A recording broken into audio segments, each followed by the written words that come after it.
You're about to watch another exciting episode of the Dungeon Run, but did you know that you can actually be part of the adventure? Tune in live on Wednesday nights at 6 p.m. Pacific time, and you can make your voice heard and help determine the fate of our adventurers. Hope to see you there. We're live with a new episode of Forbidden. Hello, my friends. Oh, man, look. I've warned my players. I've warned the audience. It's lucky episode 13. Stuff's going to happen tonight. This is what I'm saying. It's going to be a fun one. Welcome, friends. Mayanna is back with us. We cannot wait to get going. We're not letting you get away that easily. But yes, Serena is still on the road as well, but she should be back for our next episode. But let's get rolling. Ron, how about those sponsors? Oh. Right into it. We're sponsored by Die Hard Dice. It's okay, not a problem. The place to go for gorgeous dice and accessories with free shipping on all orders $40 or more. They are the place to go for your favorite math rocks. That's right, math rocks. Did you know they have a Pride collection? They have a wide selection of dice and other accoutrements designed specifically to celebrate Pride Month. Check out this month's section on their website right now. I mean, literally stop what you're doing. Go do that right now. I'll wait. Don't forget to while you're there, don't forget to use our coupon code Dungeon Run, capital D, capital R, all one word at checkout for a discount on us. We are also sponsored by Eldritch Foundry. Beautiful detailed minis now available pre-painted. So many options, customizations, and poses. You'll be amazed with the looks you can create. Even riders, they have like literal, you can ride spiders. Yeah, mounts. They're like very cool. Yep. Crazy. And thrones, you should check out the thrones. As we mentioned last week, you can now transport your mini designs to your favorite VTT, whether it's Roll20, Foundry, or many others. You can export your characters straight into your digital games at the click of a button. Use Eldritch Foundry and make our characters' minis epic. And be sure to use our discount code, The Dungeon Run, capital TDR, all one word, at checkout. Our show is made possible by Patreon. Go to patreon.com/The Dungeon Run for all the incredible bonus content. For just $5 a month, you get access to cool behind-the-scenes content and our after show, The Short Rest, exclusively only to you patrons. Exclusive VODs of our recent dungeon cooldowns with free interactivity and a spot in our exclusive D&D campaign run by none other than Morgan Peter Brown. Oh.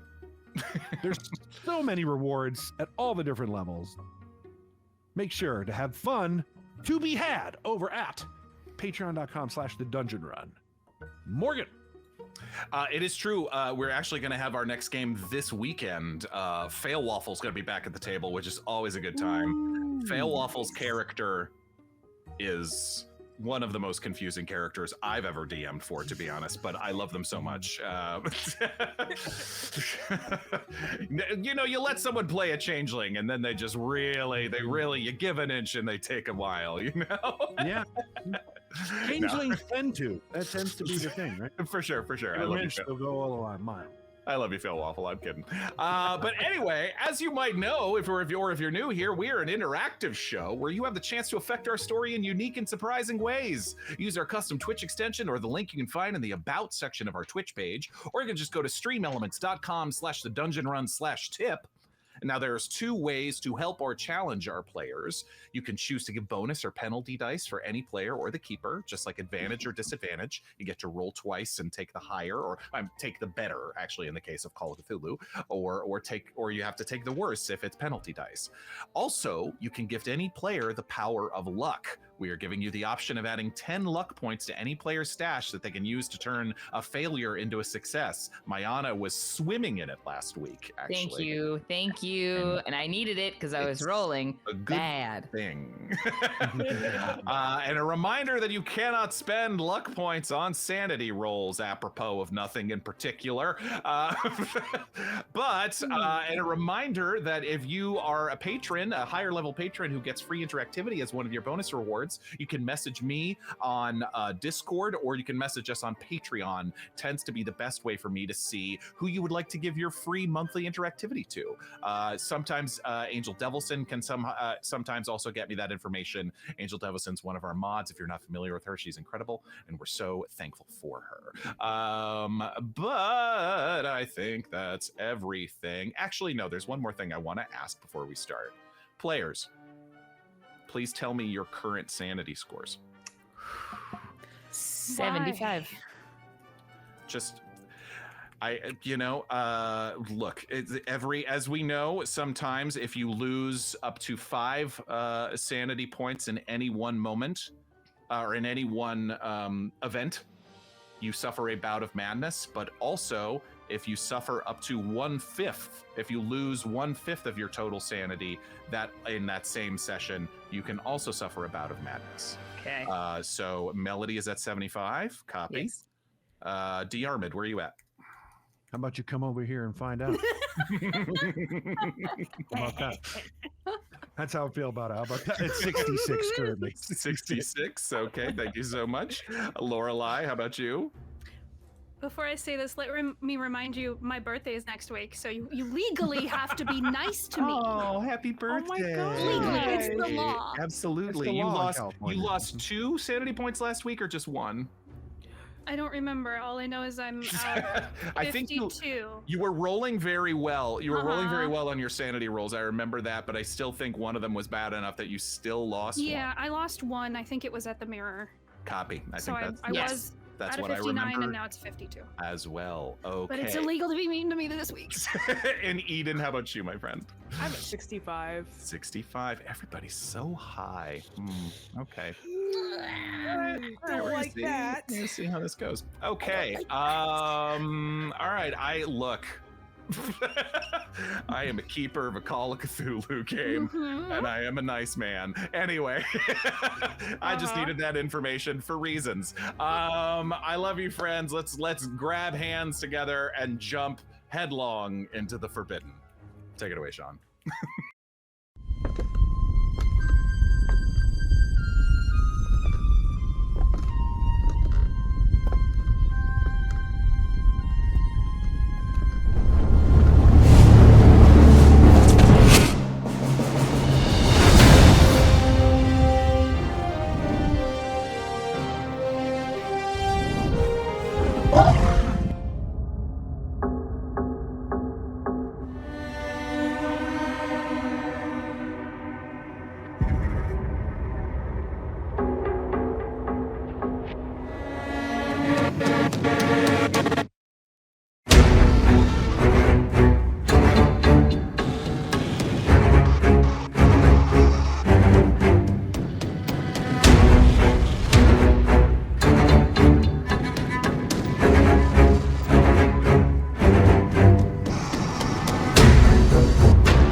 Last time we were together, the fates of our investigators seemed to intertwine with a new face at our table. And it was just in time as they ventured together into a house of illusion, obsession, and murder. The party visited a rare bookshop in London, owned and operated by an old friend / flame of Lorelei's, Mildred Downey. And while Diarmuid and Eden searched the shelves for the perfect Shakespeare starter set, Lorelei confided in Mildred about the strange encounters the team had experienced lately. In particular, that of the mysterious and unsettling tome they'd found in Harold Hawking's possession, Thaumaturgical Prodigies of the New England Canaan. Ever since cracking the spine of it the night before, Lorelei has been unable to shake the feeling that it's getting under her skin, like an oily substance that feels impossible to wash off. Having some passing experience with books like these, Mildred cautioned her old friend that books like those, for as much knowledge as they might give, they take something from the reader in return. Whatever information or powers that might be unlocked might come at a dear cost. What could this mean for Memphis then, the original owner of the aforementioned book? What insight, what magic might he have gained from his extensive studies, and at what cost? His own daughter had fled their house a year earlier, swearing that the man who lived there now barely resembled her loving father. What bargain may have been enacted remains unclear, but the fact remains that whatever forces are at work inside the house of Memphis the Great very well might have led to the brutal murder of 3 people. And so, on a lovely London evening, our curious quartet of Lorelei, Eden, Diarmuid, and Charlotte ventured to the house, with the keys given to them by Ingrid herself, ready to cross the enigmatic threshold. But upon their arrival, they were greeted by an unfamiliar face. Enter Melody Fisher, auto mechanic extraordinaire, making her way through the hardscrabble life of an independent woman in 1920s British society. She had her own business at the house, it seemed, as she was the sister of Alina Fisher, one of the 3 unfortunates who came to a grisly end inside the house some 2 weeks ago. The cops had given Melody the brush off. Their only explanation seemed to be that the criminals must have turned on one another in a kind of mutual frenzy of greed and rage. For obvious reasons, something about that didn't sit right with Melody. She knew her sister, and even though they hadn't always agreed about methods, she had better sense than that. The party understood Melody's motivations and allowed her to come with them into the house. It remains to be seen whether or not Melody thinks all of them are out of their minds or not.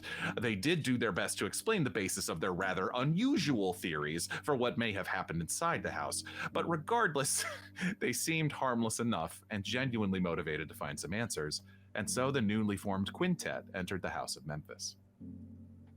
Once inside, a room-to-room investigation yielded not many specifics at first. The house was peculiar, that was certain, with a skylit tower and a converted theater space near the back. A survey of the magician's prop room near the back led to the chilling discovery of the murder weapons used on the 3 thieves: a rope trick, a set of swords, and a miniature guillotine. It would appear they had been returned to the house now that the police had closed the case. But when the crew stepped into Memphis's home theater, things took a turn for the surreal. An impressive stage setup, complete with lights and curtains and a 3-foot stage, as well as a sizable mirror the width of the room, allowing someone on stage to see themselves in order to practice their illusions. But Lorelei felt something off in the space, hearing the distant sounds of an audience where none existed. Drawn towards the mirror at the back of the theater space, she pressed her hand against it, perhaps hoping it would open a portal to another dimension, allowing a connection to her beloved lost husband Waleed. But when all she felt was cold glass, she struck her fist against it in an act of barely contained rage, cracking the mirror and smearing it with blood from her busted knuckles. Suddenly, Lorelei was thrown into a strange and unsettling vision. The theater darkened around her and her nearby friends disappeared from view. Silhouettes of an unknown audience filled the auditorium, waiting expectantly for a show to begin. And when one such figure turned back to look at Lorelei, she was horrified to see it was the face of a Chid, those strange cross-dimensional beings they had encountered back in Scotland. And suddenly, once again, all was normal, as it had been, now with a cracked mirror and bleeding knuckles. Melody and Charlotte came to Lorelei's aid, though none of her friends had seen what she had seen. All of them could agree, however, that this home of Memphis's seemed perhaps designed for specific purposes. Exactly what, they could not be sure, but the terrifying book belonging to him spoke of rituals, spells of conjuring and communicating with other realms and hidden powers. This was even further confirmed when, having moved to the 2nd floor, the team found a puzzle box originating from Bhutan, where Memphis had his mysterious disappearances some 3 to 4 years earlier. And inside they found 7 glass spheres, each about the size of an orange, seemingly filled with a shifting, murky substance. Something about the substance struck a familiar chord, reminiscent of the ether realm they had glimpsed inside Thistledown Golf Club. And when Diarmuid had the ingenious idea to expose some of the Chid's strange mercurial blood to the spheres, they were astonished when the swirling mist inside turned to deep purple. It would appear that Memphis had more than just parlor tricks up his sleeve. But how far had he truly gone? And where was he now? Well, we know where the 5 of our characters are now, which is, as I said, on the 2nd floor landing of the House of Memphis. Sean, let's go ahead and bring up the map, actually, because I don't want us to get too confused about the locations of certain things. You had found this puzzle box inside a storage crawl space that was halfway up the stairs past the second floor, halfway up to the attic. And so the five of you stand there surrounding this, as I described it, hamper-sized, beautifully carved, of Asian origin, this puzzle box that Melody had opened, and now kind of this strange experimentation with these spheres had concluded, seemingly. What would you like to do?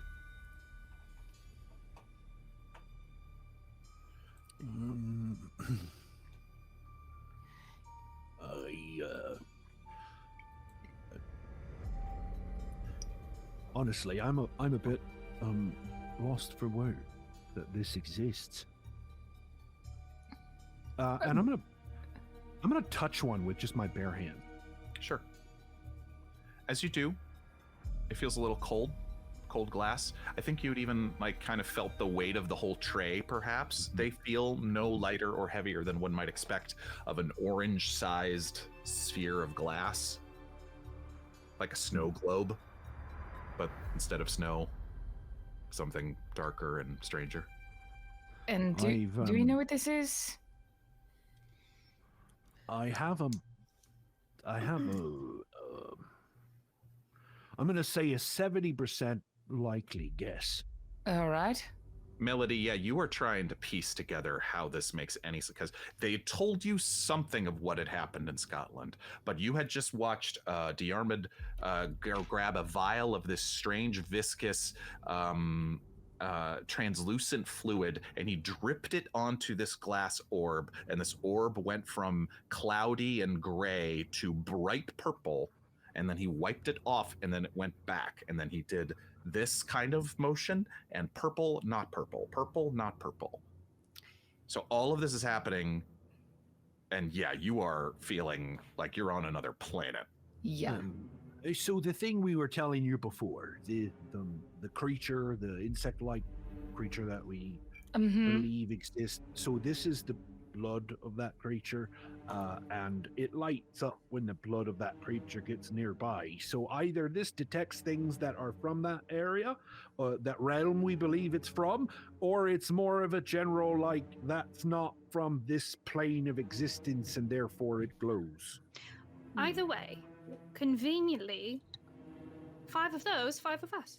7 of them, actually. 7. Also, 7, I can count.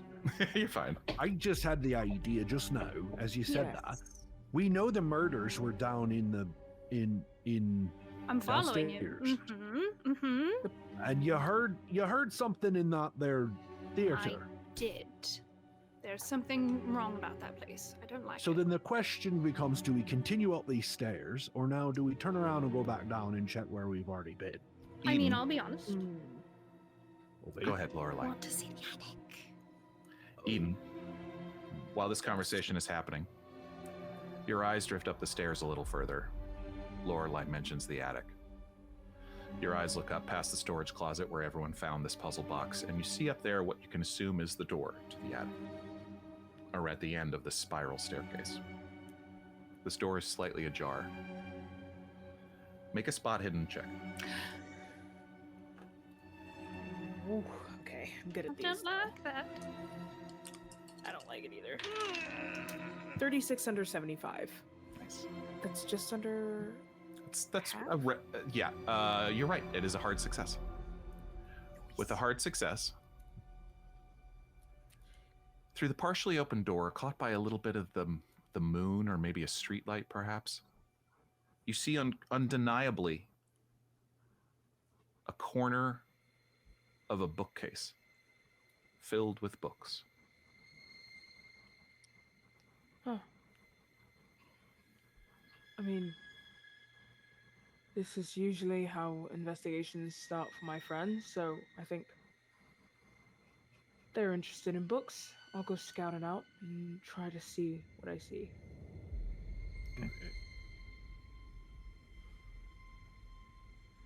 I guess Lorelei we're going to the attic then. I'm gonna grab one there of she the goes. orbs. Gone. I'm gonna grab one of the orbs and like Certainly. not even thinking about it, just start following Eibon. So Eden, Lorelei, and Charlotte as well. The three of you walk up the stairs. And just before you reach the attic door, a wave of feeling hits you. Almost like seasickness. You brace yourself against the wall and it passes, but you almost stumble. But Lorelei, you feel Charlotte's hand grip your shoulder and pull backwards as you get the sense that she also felt this wave. And the two of you look over your shoulder and her eyes flutter and roll back and she's falling back. Oh, I'd grab her. Make a dex or a strength roll, either one. Okay. Oh, these are both bad. Oh. Oh, okay. Oh, okay. Oh, that's fine though, because it's a 17 under 43. Nice. Okay, yeah, with a hard success, you catch her and she's just...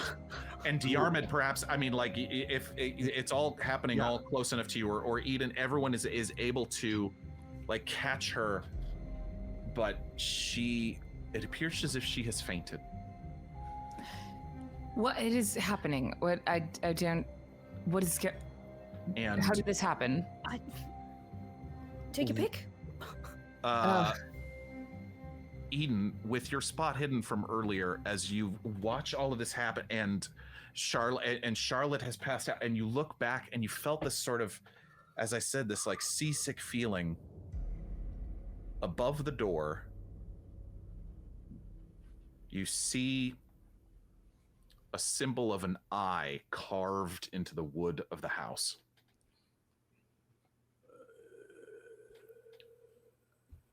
Interesting.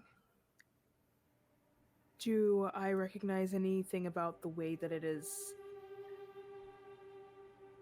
I don't know. Like, is it carved with a knife? Is it? It looks carved. It looks hard to tell. It looks carved with well carved. It doesn't look particularly rough. It doesn't, it looks as if someone took care to do it and time. It doesn't look hurried or sloppy. I will go to, I think I'll just like halt where I am, look at this eye, and call Lorelei's attention to it and say, do you see that? The carving? Yes. Lorelei, make an occult roll. Yes, sir.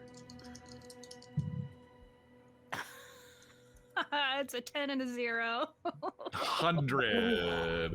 Oof. No. I don't know. Give me a second. Cryptography? Also roll me an occult roll, Diarmuid. Oh, No cryptography, huh? No, sorry. so It's one of these symbols, days. man. Yeah, but cryptography's codes. I know. I got that. I gotta make the argument, man. I gotta make the I argument. love you. You're good. The Eye of Helm and we're playing D&D. I know. Ooh, 24 under 25. Nice. Wow. Nice. Great. Lorelei, with your fumble, Okay. roll me a power roll. Okay.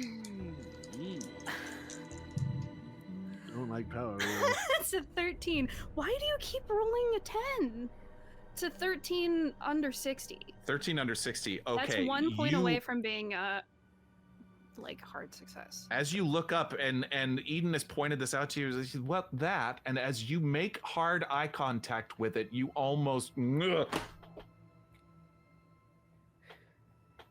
And Diarmuid, you've caught Charlotte at this point and are sort of back further down the stairway. And with a regular success, look, eyes are everywhere in mysticism, in history, in different cultures. Egyptians, in fact, haven't... That's what I was gonna ask. Yeah. There are symbols of power. and you know this is a man who can use magic. There's true story.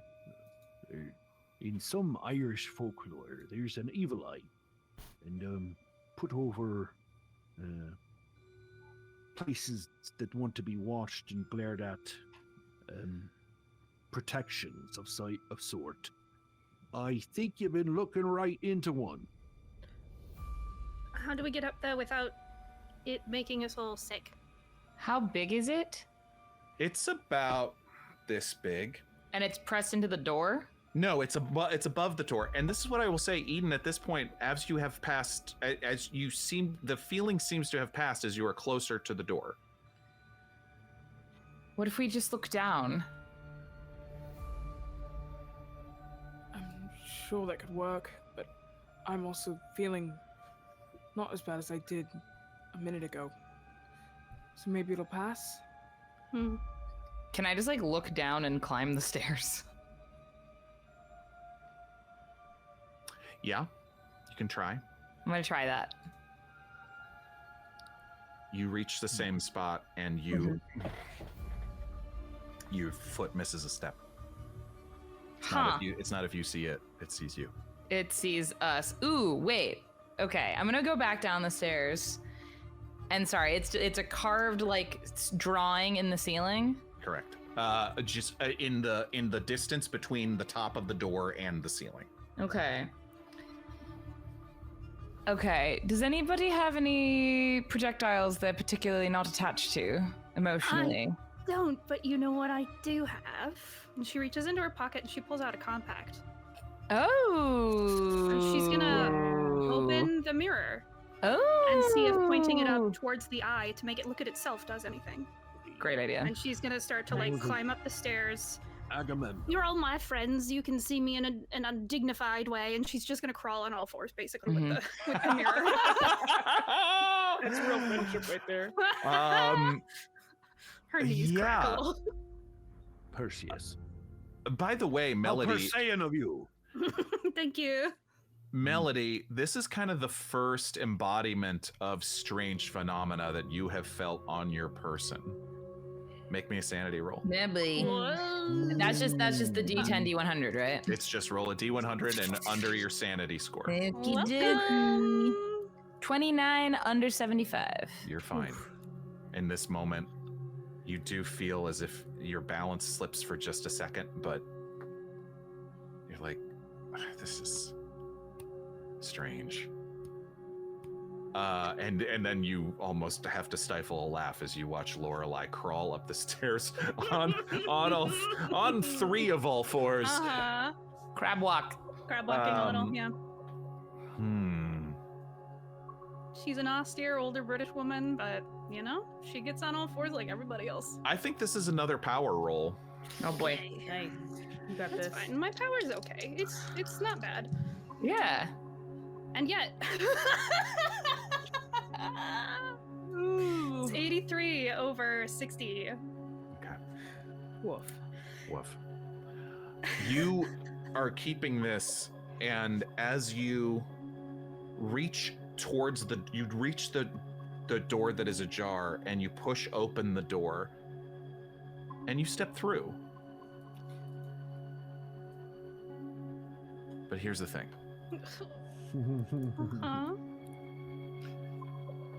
Lorelei, you are now unlucky for the next 24 hours. You cannot use any of your luck points for the next 24 hours.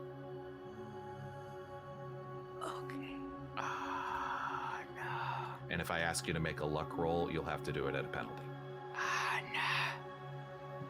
Cool.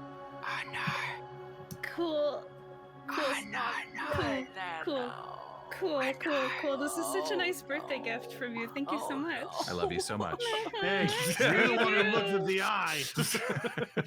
Oh, you're right. This is the Indiana Jones ride, and I looked right in the eye. Oh, not What did that Sala one. tell you? I'm sorry. Oh my goodness gracious. Oh no.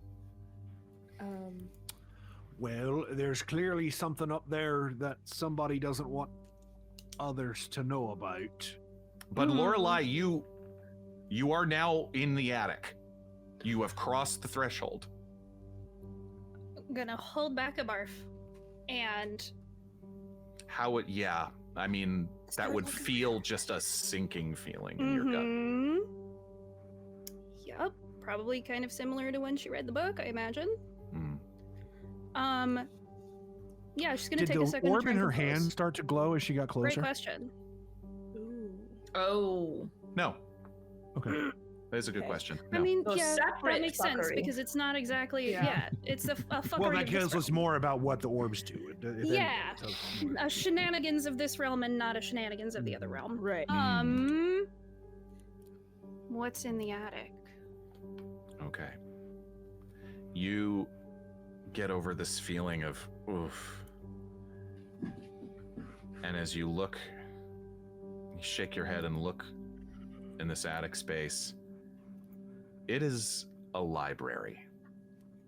The sloping walls restrict the amount of floor space, and thus the bookshelves are close to the ground, and skylight, more skylights, if it were daylight, could offer enough natural illumination to read by. You even see a couple desks and comfortable study chairs appear.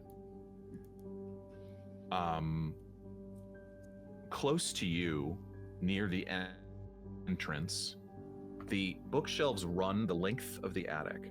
On the side where you're at, nearest the door, you see a good collection, but perfectly normal historical and anthropological, archaeological books, history books. That's boring, and he's not a boring man. Anything sticking out to me? If you go deeper into the attic. Yeah. Actually, one thing that could stick out to you if you just sort of pass, a hand over some of these books, you do see that familiar nameplate that you saw, property of AS, or property of Memphis the Great, that you saw that is in the opening, the open cover of Thaumaturgical Prodigies of the New England Canaan. So that is where that book came. This is where that book came from. That is clear. Is there a part of the library where the rare books would be kept? As you progress further into the attic, the collection turns to books about theatrical magic. Now, many are contemporary. Some, you even probably see some of the same books that you saw at the Ace Emporium Magic Shop, but some of them are rare and valuable. In fact, one you almost might gasp, because you see in a 1665 edition of The Discovery of Witchcraft, an expose on the work of medieval charlatans and the first public book on magic. Oh. Now, this is a historically known rare book. It's a highly selective book on stage magics that if one wanted to study stage magic, you could extensively with this collection. I think I might pull that book out Sure. and hold on to it because I know Charlotte had been kind She of was. yeah. Great. I'm gonna wait until at least one other person is in the door before I continue further in, but I will continue further in. I'm looking for Yeah. if there's a section where he has all of his horrible little demon books, or if there's something that stands out, she's fully expecting, because he is such a theatrical person, that there's a lever on the wall in the shape of a torch, or there's a book that you have to pull out, or a little statue whose head you have to turn. She's all into that. Make me a library use or a spot hidden roll. I'll take either. I think I'm gonna do a library use. Eden, do you have an axe you on might. you? An axe. I don't know if I would. Oh no. No, it's great. It's Okay, just good. I don't. It continually is rolling a 10 on my percentile. At least this time it wasn't a double zero. It's a 17 under 70. Wait, okay, you rolled it. A 10 and a 0 is a 10. I thought you rolled 100 earlier. You know what? Let's keep it for laughs, because it's funny. And you succeeded on... Okay, that was fine. You didn't take any physical damage or anything, right? No, I didn't. No, it was just that I got unlucky. And It was the power roll after that. No, the fumble is what gave me unlucky and Okay. a disadvantage. Okay. But it's Okay. fine because fun story. All right. 100%. She did really well and thought she did horrible, and it's actually the anxiety that is making her unlucky, not an actual bad roll. Without looking closer into this area, you can already tell that a section of occult books continues on past this section on stage magic. But I'm sorry, Diarmuid and Eibon, you were saying. Maybe I could look around, check outside or something like that. Did you need an axe? Well, I mean, I guess I don't need an axe. I could just use this here machine gun, but I think it can be forgiven, right? Using the machine gun? I mean, I've also got, like, a Is that gun what you meant? myself. Using the machine gun can Well, be I forgiven? meant a Is that what gun you're in saying to gen- me? All right, and I'll just pick up the machine gun. Yeah. And I'm gonna basically Wait. one slew of bullets up at the ceiling to destroy the eye. Right. So, Yep. I mean, That if you say, "Oh wait, what?" Because we're all on the stair. But if you're like, "Oh wait," I mean, you could easily block my muzzle from going up there, Melody. if you Melody, I want, think you're obviously. behind him a little bit. I'm not but- going to block it. I'm just more surprised by what's happening, I think. Great. So then, yeah. I mean, as soon as Eden's like, "Yeah, I think it'd be forgiven," and no one stops him. I You hear mean, a thump because I Lorelei won't is even on make the you floor. roll. Yeah, Lorelei, you dive for cover. Oh my god!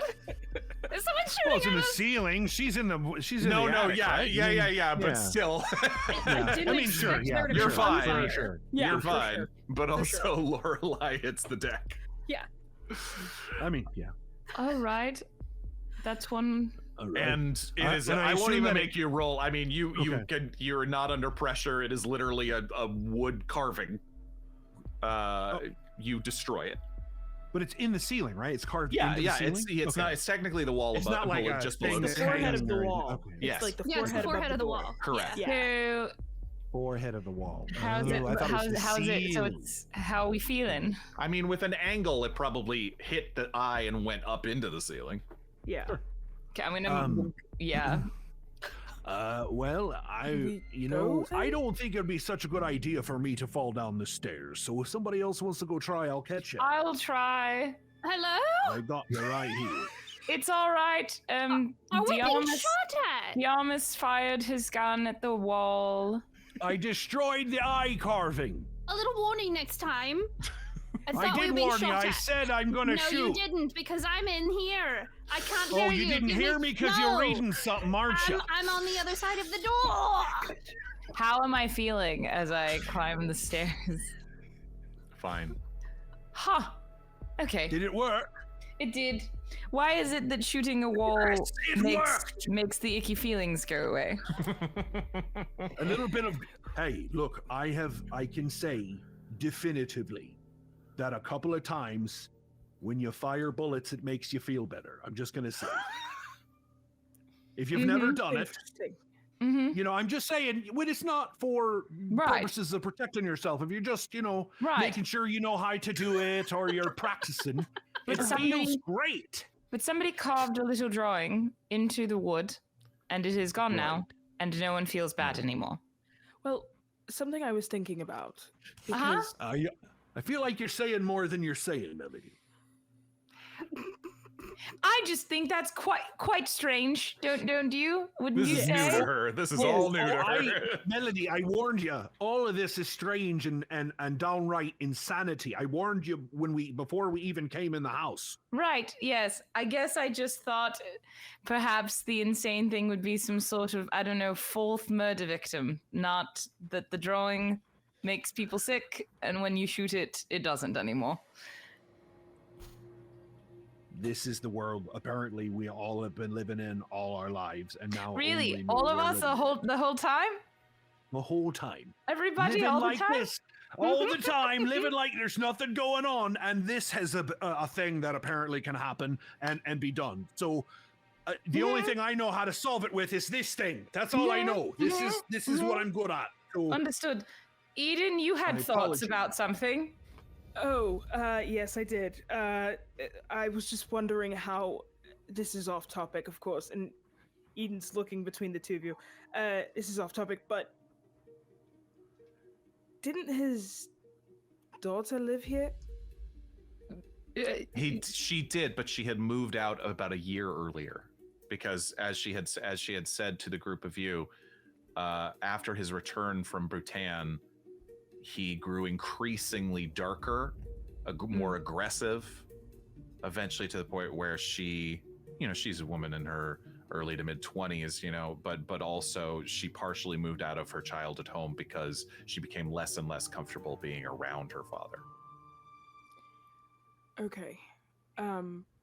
It's just odd to me that something like this would exist in a place that I assume that if you live here, you would have access to and go to quite often. Maybe not often, but...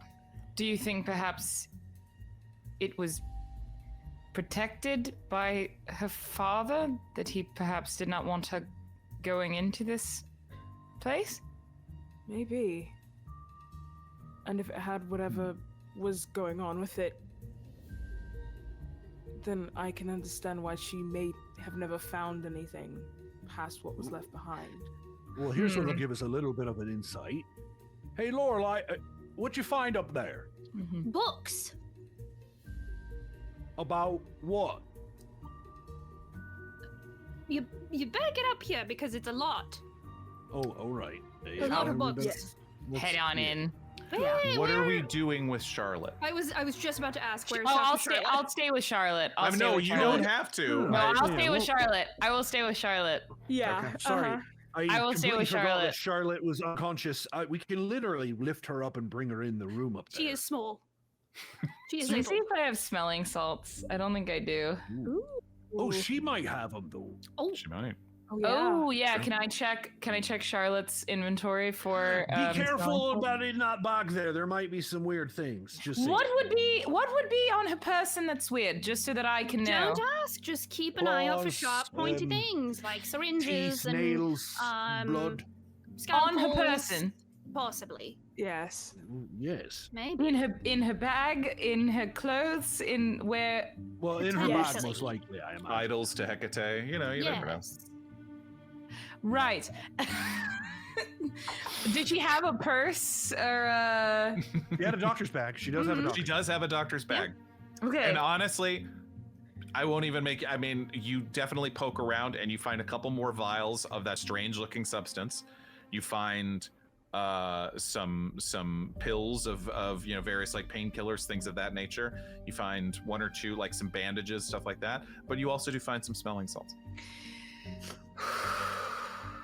I crack open one of the little, and I put it near her face.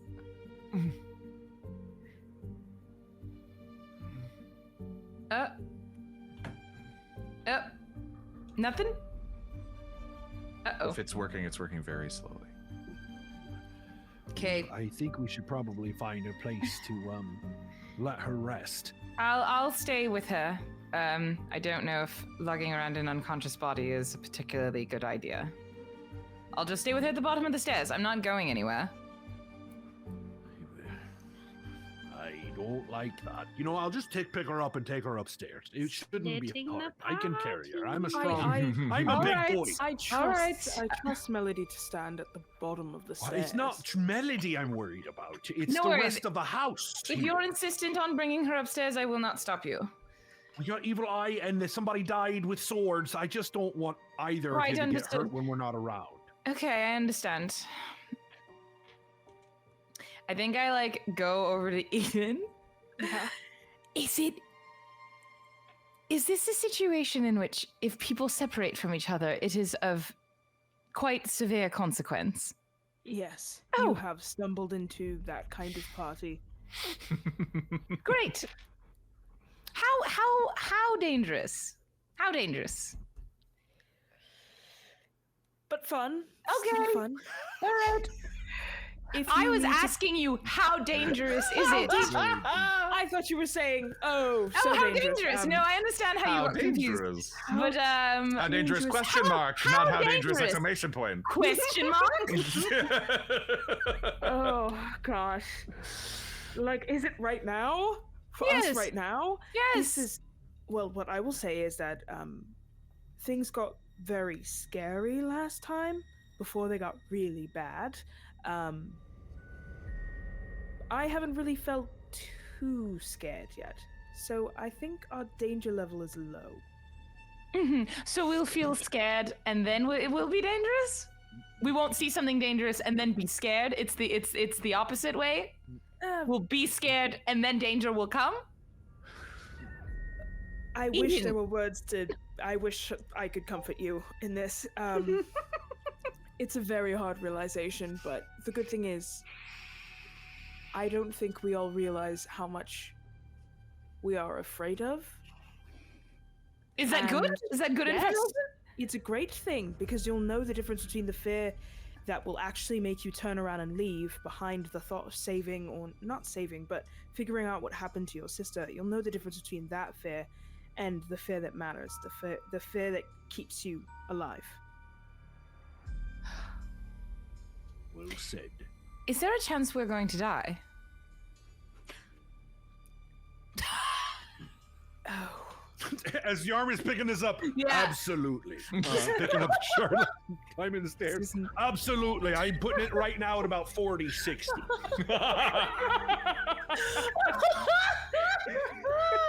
Which one's the percentage of us dying, the 40 or the 60? Do you really want me to tell you that? Because I don't think you do. Hey, you guys Here's wanna the see thing, some I'll tell you. books? When I Yes. Yeah, yes. we're coming. We're just trying to make coming. sure Melody understands the stakes at which we're here. I'll tell you, I shite my pants in fear the first time it happened. Real, that happened to me. And I've been in war, lady. I've been in war, and I saw Lorelei disappear from reality because of a pair of. I'm about to shite my pants again just thinking about it.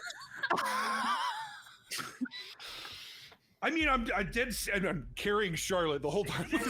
Like I'm just telling carrying you her right bag behind you, just like, okay. Yeah. now. And then I'm sure, right as I say, Yeah. I'm about to do it again. To be honest, just thinking about it, we're walking into the attic. Do not become incontinent in here, please. It was a turn of phrase. Okay. Morgan, I'm still looking for As that you section of us, you and do I have the feel orb out.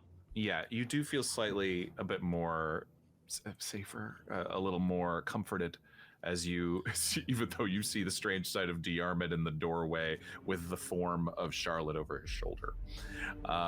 You have the orb out. You step a little further past into this section, as I said, which it leaves the stage magic, the kind of, like to books of real heft and occult studies.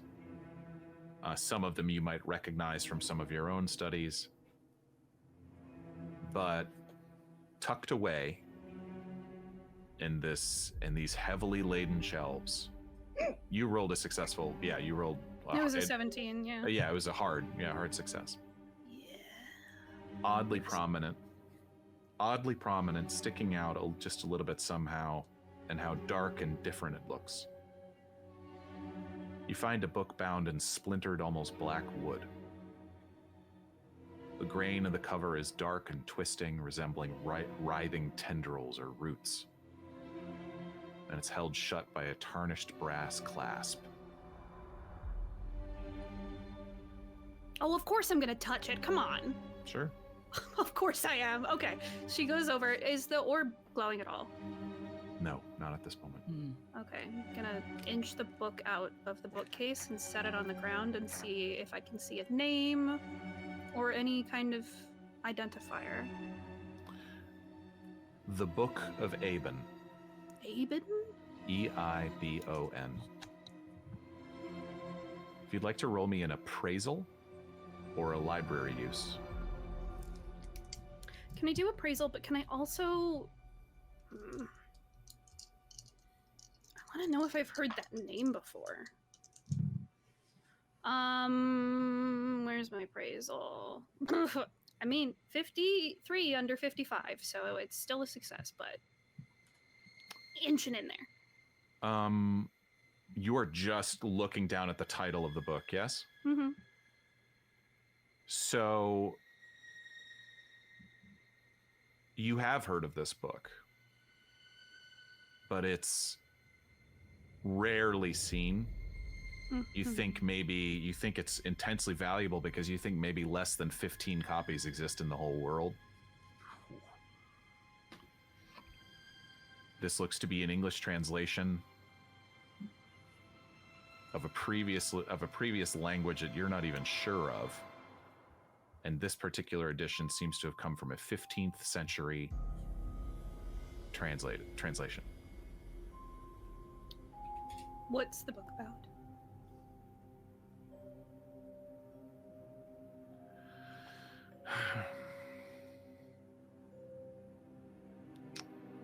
That's a very interesting question. I don't know with just an appraisal roll that you would know.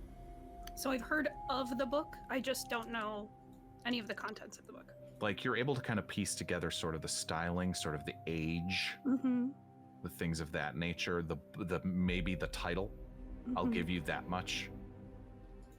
But this feels intense. And much like thaumaturgical prodigies, there is something heavy about the aura of this book. That much you can feel without any sort of roll. Okay. You would have noticed, by the way, as well, in just sort of the picking it up, it looks well read. Oh, I hate that. The spine is cracked in a couple places where perhaps it's been held open. I'm definitely taking it with me. I don't want this to fall into anyone else's hands. I may never open it, but I want to make sure the wrong person also doesn't open it. What you got there? Bad book. Oh. I don't know exactly what it is. I've heard of this. It is one of only a handful, but if he was reading it a lot, it's the Book of Eibon? Eibon. With my library use, have I heard of it? Roll me a library use. All right, the pronunciation. 14 under... You have like an 80, right? 40. Oh. Oh, what? I thought your library use was... No, it's just 40. With a hard success, this book is also known as the Liber Evonis. You know it is a very rare occult forgotten tome. Coming down through a series of translations from a prehistoric original written lost language. I share that information, Lorelei. Absolutely seems like the kind of book that we can't just leave here. Yeah, it's a book we should...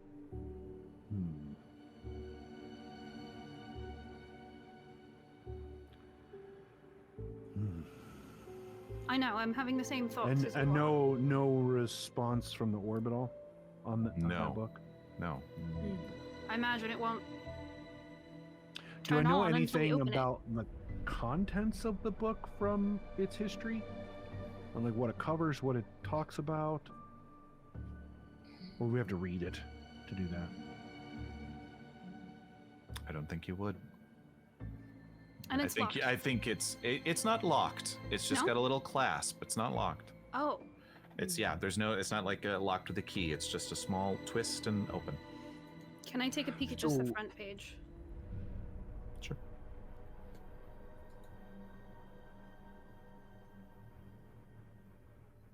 The Book of Eibon. Written in English.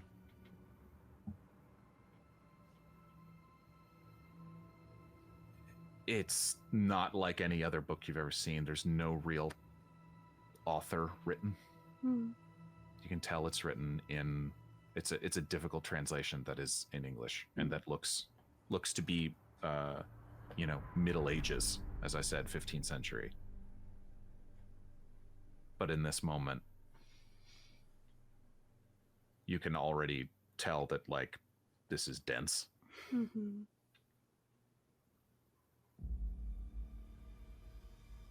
But perhaps just I've given got a your crazy idea. What's your crazy idea? Where it's cracked in the spine. You want me to open it where you think it opened the most What often? pages are those? Yay. Okay.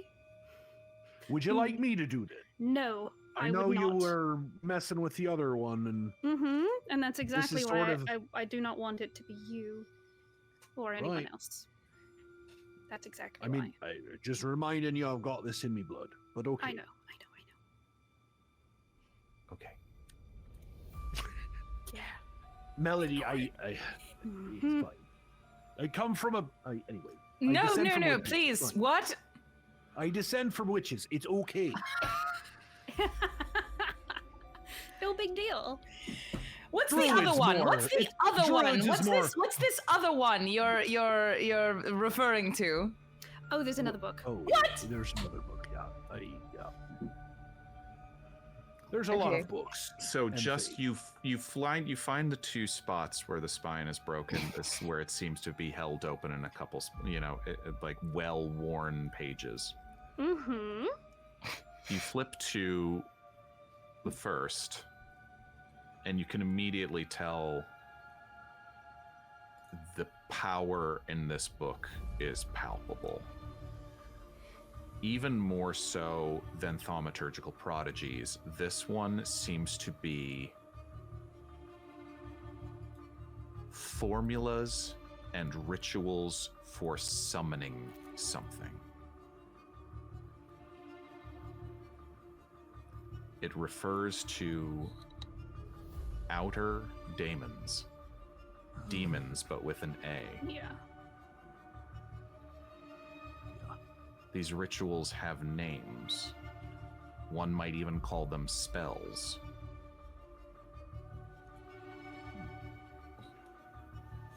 It lists 2 of these daemons Mm-hmm. of one might be able to contact.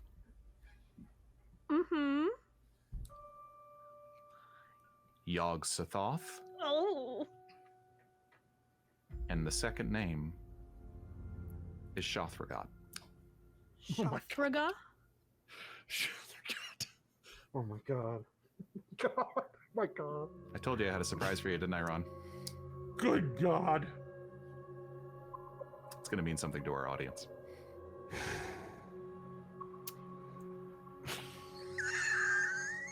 These are another word for demons is gods, demigods. This seems to be the contacting, not so much, potentially it even could be, no, these are just contacting. Whereas to seek the wisdom, the knowledge, the power of these beings, beseeching of them. No. It's just contacting them. It's not These is Okay. not call forth spells. These are contact spells. different. Okay. Okay. Sorry. Knowing these names now, can I do an occult roll to see if I recognize? Oh yeah. Oh yeah. Now, boy. You got it. Rachel recognizes it, and apparently she does too. 40 under 45. She did decent. You've heard of Yog-Sothoth, Yeah. for sure. But like a whispered nightmare from children's stories. like something that's an ancient, unknowable something from out in the universe.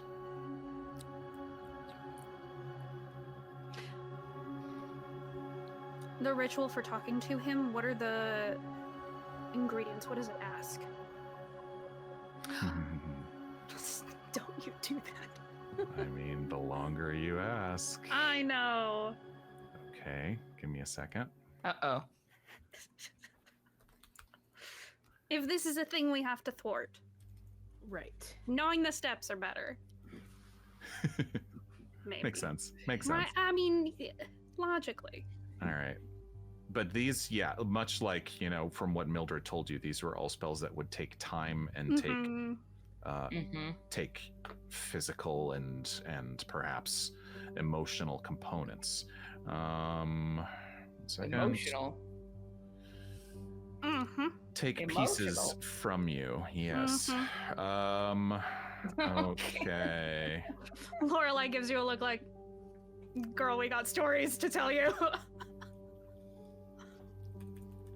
Hang on, sorry. That's okay. Diarmuid, have you heard of a Yog-Sothoth or a What? Shothragad? Okay. A what? Yog-Sothoth. Children's stories. I rolled a Mhm. 17 on my occult, under 25. Shothragad? Morgan? You're reminded Shothragad. No. Yog-Sothoth. Shothragrad's new. Yog-Sothoth, you're reminded of the image of eyes, because it's the stories, the tales, what it seems to be made up of a shifting, formless mass, but with many, many eyes. And Charlotte, maybe it's the fact that you've got her over your shoulder. Maybe it's just you're reminded of what she said about the sky when she was in the ether. Yeah, you see the color drain from Diarmuid's face. Ooh. It just occurred to me. Y'all, is there like a chair or a Yeah, there's lounge chairs that I and can put her desks on? there. Yes. I'll put her in a chair just to make sure she's slumped comfortably as possible. Uh-huh. And I'll sit on the desk and he rubs his eyes. Yog-Sothoth, the many-eyed one. Oh.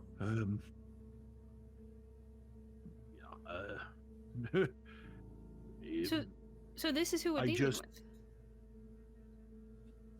And if it's who we're dealing with, then I think that might be who we're dealing with. Charlotte said when she was in the other side, that she saw all those eyes.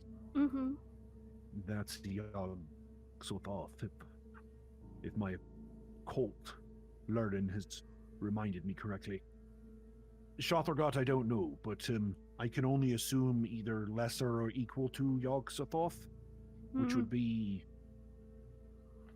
Yes, I mean, I'm still having trouble wrapping my head around this. Yog-Sothoth is it's like the boogeyman, you know, something that they used to tell to scare you about stuff. So if Yog-Sothoth is real, which we have some circumstantial evidence to suggest, I would only assume that Shothragad is some sort of other thing that's really bad. And maybe something you shouldn't be communicating about, too. Yes, I don't think we should be using either of these. But also, why is it here then? And So the Memphis person was talking to the sock gods? Yog-Sothoth. Yes. Uh-huh. I I'm think pretty sure that's what probably- I said. You were close. I think that's the conclusion we are drawing. And what would he be getting a value from The sock god man. Probably power. Like the thing, like the eye that you saw and made you feel sick. Being the most powerful magician because he's the only one that Being knows able actual magic. And to be able to jump from one cabinet to the other without any tricks and literally transporting across space and time. I imagine But he what does wanted the- his name to be known over Houdini's forever. Something like What that. does the god get out of it, though? Great Good question. question. Lorelei, I imagine it would. Go ahead. It seems to me that maybe that's what's weakening the areas around the veil between our realm and its. Whoa. If you pull, I would only assume that if you pull that type of power from another plane, that there's some sort of tunnel that's made. If it's, like any other entropic energy or system. But if they could come here and they have all that power, what could they possibly want to do with us? Nothing Like- good. Destruction, eaten. Sure, we look like ants to them.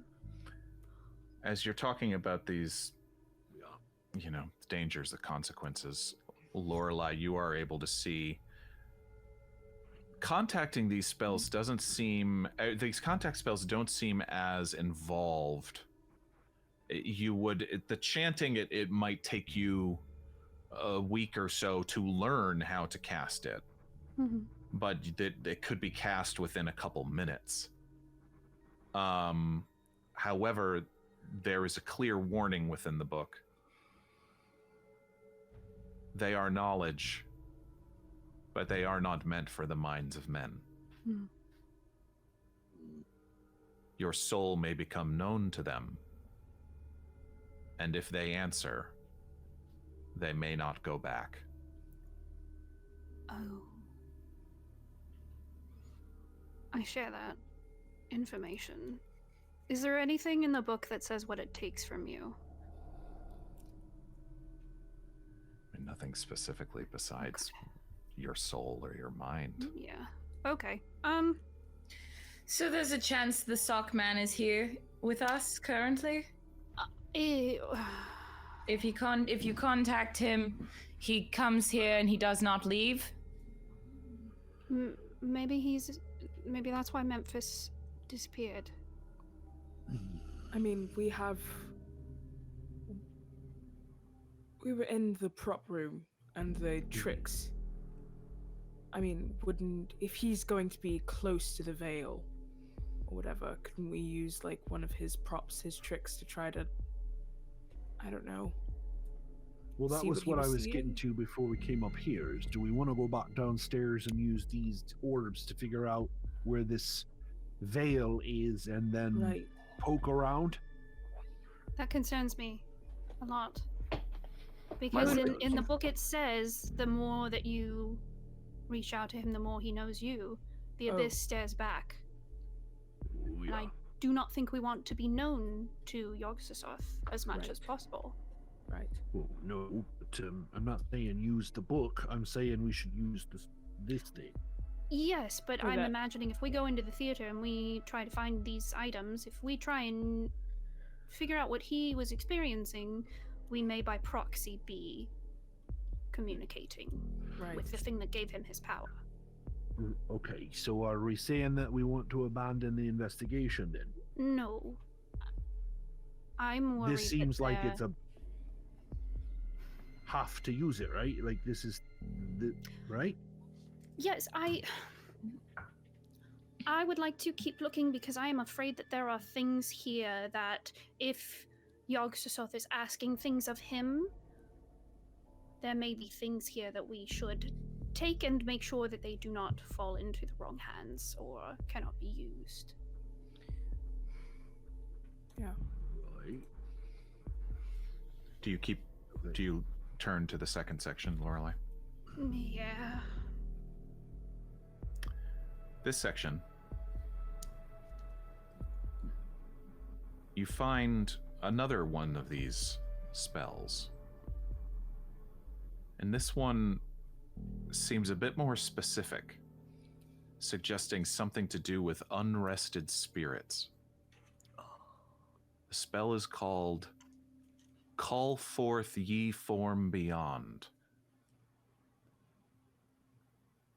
It draws into the physical plane any presence which lingers unseen.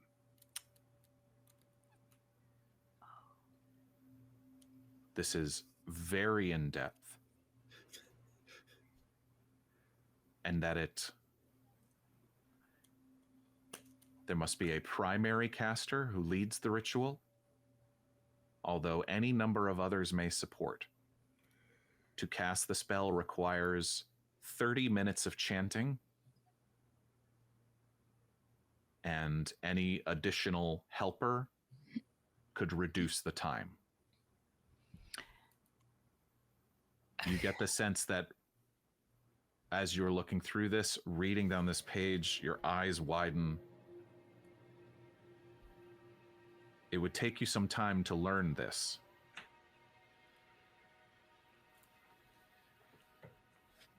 But this is a little less intimidating, I will certainly say, and a little more specific. Mm-hmm.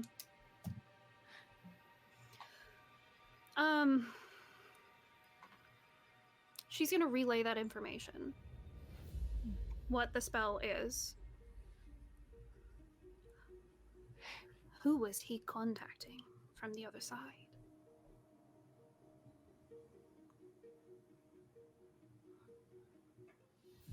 Whoever's around, according to at least the description. But for what Yes. purpose? Why? It's just making physical. It says making physical of that which is unseen. Draws into the physical plane any presence which lingers unseen. So a ghost. It seems to force a psychic presence to take physical shape.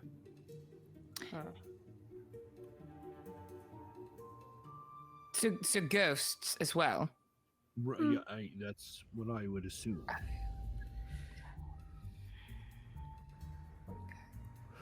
So if you learn that spell, you can talk to any ghost nearby. You could bring them forth. You could literally bring them into reality.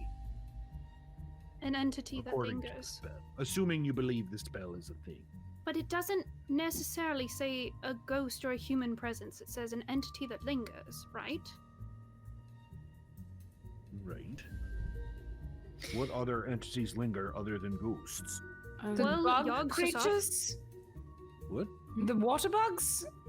But No, do you they don't- linger? I Are don't they know. lingering? Bugs seem like lingering. They seem like a lingering type. It's true. Depends on the That bug. is true. Do you get With to this one? choose I don't the think the so. entity? I don't believe so. I'm not sure. You So do. maybe You do. Most is the one. Oh, you do? You see a section of the chant of which you can appear to call forth a specific entity. Okay. And each one of us has a person that we would like to talk to on the other side. Yeah, funny you say that. Hadn't even thought to that until you just said it. I thought about it. but I Mostly because my brain's racked around like why that's here or what he would be using it Why for. it would be but- one of the most right, red. open pages. Is this a Could- situation where his wife died and he's trying everything he can to contact her? He had that other woman, right? There was a woman in all the posters, yeah. and then it His changed. partner, Yes. He doesn't Yes. strike me as the sentimental type. Certainly now, but before. Did his daughter not say that he was not the same person? Is it that book that did it? I think it might be his communing with Yogg-Sothoth. Right, but is that what's the thing that changed him? If it's so used, is this the thing that caused, like... Specifically talking to Yogg-Sothoth. If I was going to venture a guess, Right. him communing with Yogg-Sothoth specifically, not him talking to the dead, him talking to the god for whatever purposes. Right. That, because he opened himself up more to Yogg-Sothoth, Yogg-Sothoth took the space in him that was How- offered. How opposed are we to using this? I am not going to use this spell to talk to Yogg-Sothoth.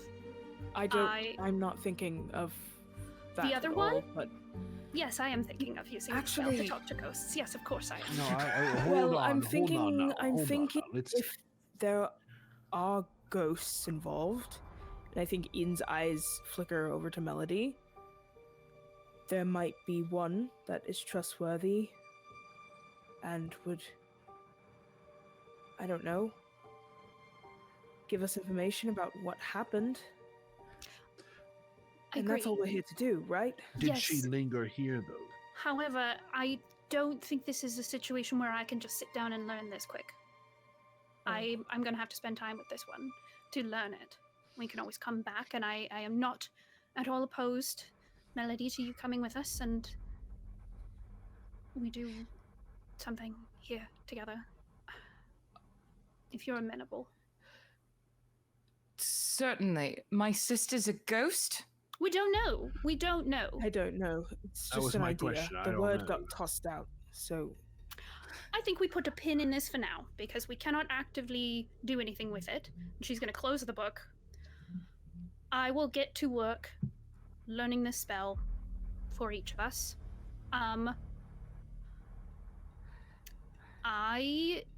She's going to... Do you know Turn any and- other spells? Me? No. No. Which boy? Do you? Which boy? Do you, Diarmuid? That's a Excuse good question. you. Do you know any spells? Druid, man. Yes. Boy's fine. Boy's fine. Do you? BOI, please. I know of them. I've never cast one, but I Have you assume seen I one would be in- able to. in your life? Have you seen a spell? A real Well, spell? so have you, We We just just saw did one. the eyeball. right? While this is happening, I'm gonna go around looking at all of the other books. Every single detail, just touching everything, combing through everything, putting the Sure. orb up to everything. Sure. If there's something else even half like this, she wants to find it. Morgan. Not here in this room. Okay. You're seeing again a very fine collection of books. Okay. Covering, as I said, everything from history, archaeology, magic, to darker, more occult tomes. Yes, Diarmuid. My druidic bear Yeah. thing. Ball. Not at this moment, no. So, Melody, what you see Diarmuid pull from his inside of his shirt pocket is a wooden. It looks very old. It's a wooden carving of a bear on one side, and then the other side it looks like a Celtic knot. Is that a spell? No, I was always told this is a totem. And that's It- good. It's a lucky. Well, it's like a watch. You pass it down to your child, right? Oh, I understand. Right. Right. Yeah. So it's pretty old. It's been passed down for generations, and I passed it. Yeah. So it's been passed down generation. Mm-hmm. There. Lorelei. To be Yes. honest, I think I might learn that one with you, Yeah. Okay. just in case it is in my blood, and maybe there's some insight there. I'm not. You know, More with two intuitive, you know, than- primary spellcasters, it's probably going to go a lot faster. So, Well, good. what could it hurt? I say out loud, knowing it could hurt Oh. always. Look, I yes. I have to stop saying that because I keep having to say it. Yes, I know. What rooms have we not been in? Is it just the basement at this point? Oh, no, There's there's several a whole rooms on the second second floor. I think here. Right, Yeah, we went haven't up even to the touched. attic. Yeah. Okay. Well, Right. shall we move on? What are we gonna do about Charlotte? I can carry her. All right. Stronger than I look. Oh no, you look quite strong. Thank is she, you. like, This is still very clear. breathing? Does she She's seem... breathing. Are She her is. eyes fluttering around? Does she look like she's dreaming? She at this point, since Melody gave her the smelling salts, she seems to be in a fitful sleep. I'll like carry her on my back. I want to, yeah, if she's like over your shoulder or something, Yeah. I'm gonna just touch her face gently and start kind of whispering to her as we go down the stairs. Yeah. And as Melody, since you're right there, you would hear her being like, Yeah. I don't know if you can hear me, but Charlotte, we're right here. We're not leaving you alone, don't worry. You may be dreaming, but we are right here. Come back. Mm-hmm. Has this happened before? No. Okay. Mm-hmm. She's had a very, very tough life. And Really? I'm just worried that if she is trapped in some kind of dream, it's not a good one. So I want her to know that we are here. What's happened to her? I don't really know. I just know it's bad. Yeah. Diarmus? Diarmuid. Diarmuid.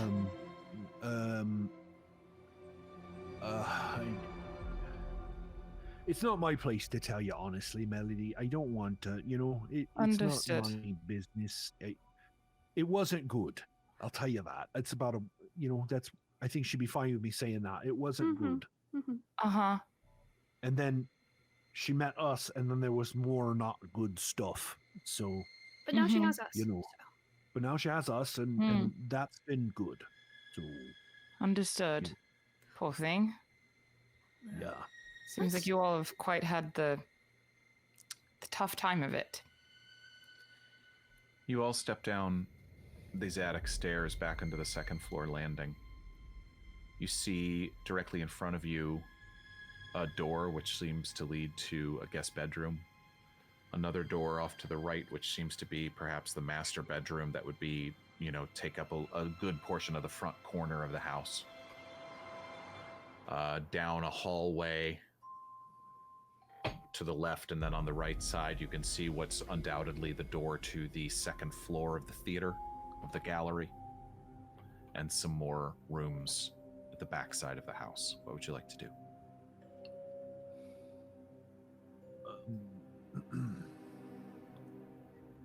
So you said there's one that looks like a master bedroom? Yeah, the front, that would be like, it kind of tucks next to the stairs on the right side. You get the sense it would occupy like directly above the dining room. It'd be the largest of the bedrooms. Seems Okay, like a good place to look. If his ghost is here, maybe it's in his bedroom. Well, he may not be a ghost. Now listen, if I'm going to sit here and say worst case scenario, because my imagination is top notch, maybe he got possessed by Yogg-Sothoth and he has disappeared somewhere to do some big ritual thing, and there's a Wait, possession? bad things happening. That's what maybe. So possession is real. I don't know. That's But kind of what I possession was, could be real. That's what I was getting from the book. So what you're saying is perhaps if someone was taken over and they were not in their full faculties, they could be forced to kill another person. Maybe, but I was thinking he was possessed because he had been talking so much to Yogg-Sothoth. I'm talking about the victims. I know, but they're not using the spell. I don't know if they could be possessed to do it. What if there's more of them More of who? than just the two in the book? Oh, I don't want to know about that. If there are more, I don't want to know. You were about to say you were sure there would be, weren't you? Would not have been surprised, genuinely. What I'm saying is I think he talked so much to Yogg-Sothoth that he became a little possessed by him. There's some kind of connection. It was in the book. The more you talk to him, the more some kind of connection is formed. I think that he talked to him so much he had to give up something of himself every time he did, and Yogg-Sothoth took that space himself inside of Axel. Why do you think that? That's just the conclusion I'm jumping to from the book. But why? How? How'd you Because the come to book that had conclusion? said that the more you talk to him, the more he takes from you, and the more that you have this connection, the more that he, what was the exact wording, Morgan? That Yeah. It seems that about... Oh, where am I? I have it somewhere. Here we go. Just gonna open the book and Thank read you. it out loud. He is knowledge, but he is not meant for the minds of men. Your soul may become known to them. And if they answer, they may not go back. That's what I mean. If they answer, they may not go back. Lorelei, Yes. I'm going to ask you a question. Okay. Eden, look her in the Yes. eye when I ask her this question. Lorelei, have you been talking to anyone in these books? No, I have not been talking to anyone in these books. Has anything been taken from you since you've been using these books? I have no idea. Insight? Yeah. Yeah. Eden and Diarmuid, you can Psychology? roll me psychology rolls, please. Whoa. Oh, can I also do that? Yes, though I will... I don't know her as well, so You it's... don't know her as well. By the way, we have some lovely bonus dice here. Diarmuid, you have a bonus die from I Think I'm Nuts. And Eden, you have one from Dungeon Speedrun. Yay! I don't need it. Can I say Melody, you can try. I would give you a penalty die because you don't know her as well, but Angel Devilson has given you a bonus die if you would like to use it. Ooh, I will. So bonuses, Okay. I take the better of the two scores. Yes, but it's balancing out your penalty, so it's just a straight roll It's for just you. a straight roll. Okay. Yes, I'm going to save mine because I rolled a 3 under 10. got it. I'm gonna also save mine because I rolled a 9. Hey. Hold Wow. up. Yeah, a 9 under. What is this again? Calling Psychology. me Psychology. on A my 9 ish. under 10. So 40 mine's a under hard Oh my 50. success. goodness. Incredible. Yeah, 40 under 50. Okay, great. Nice. Thank you, Angel Devilson. Yes. Okay. I mean, Melody, for you, you've just met this woman Right. an hour or so ago, though you've already seen her behave a little strangely with the mirror downstairs. Right. You're definitely getting the sense of some slight obsessive behavior for sure. Right. She is hard to read even with a successful psychology Right. roll, but she answers you. You get the sense as if she's trying to answer you truthfully when she says, "I don't know." Yeah. Okay. For Eden and Diarmuid, Mine's a hard success, by the way. mm-hmm. I think yours was too, Eden, wasn't it, or pretty close? No, I was a 9 under a 10. Oh, 9 under 10. No. Thank you. Yes. Skin of her teeth. Yeah, literally.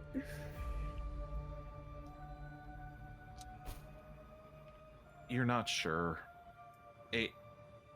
You get the sense as if she is, as best to her knowledge, telling you the truth. It's not that she's being untruthful. But in this moment, there is something eating at her. And you've seen her downstairs. You saw her punch a mirror. Mm-hmm. And she has her hand bandaged. She looks like she's barely slept. So in this moment, she's trying. She's trying to remain with you and remain connected. It is not as if she's being untruthful or dishonest. Mm-hmm. Mm-hmm. But you get But the there's sense something that she doesn't know. and that she she's can't, not- and that you get the sense that she can't put is words to. in a fear of she knows she's not in control. Not necessarily of herself, but of the situation. Got it. Damn. Is that fair, Lorelei? Yeah, absolutely fair. That's tough. That's a tough Yeah. time. Yeah, that's a Yeah. real tough time. That's And a tough one- time. And that's one that that Diarmuid especially can relate to. So Diarmuid looks at you and says,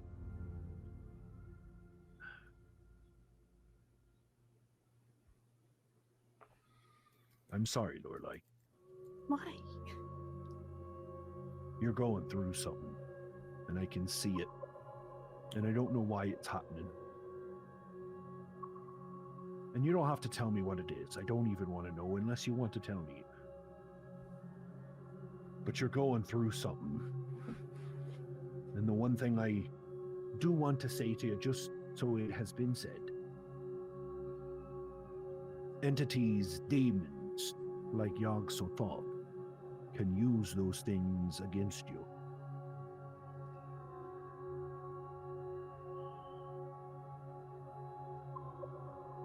So be careful. And anything feels off or weird, even the slightest thing, put words to it so we know. Marie. This is not me. I do not understand half the things we're doing. I'm a smart man. I've studied a lot in my life. I'm not a pushover. I can explain a lot of things to an average individual to help them understand what's going on. I do not know what is going on right now. And I've got a gun in my hand. And you're the descendant of witches. Why do you keep bringing that? Does that blow your mind a bit? It does a bit, yes. It's not Why? often that you meet the You're descendant probably... of witches. Now, hold on. Do you think I'm the descendant of witches as well? It is very possible that any one of you could be descended from a witch. How could I find that out? How could I find that I'm information? just descended from middle-class white people, so Fair. Fair. nothing really Last exciting. time middle-class white people were witches was a long, long time ago, so... Just farmers and weavers and that's it, honestly. People who sunburn easily. I mean, look at me. Same. I'm a human white balance, so, you know. Be cool if I was from witches. If you had something that you passed down or stories your family told you as you're getting older, that kind of thing. I come from Ireland's a bit of a... Oh, magical place.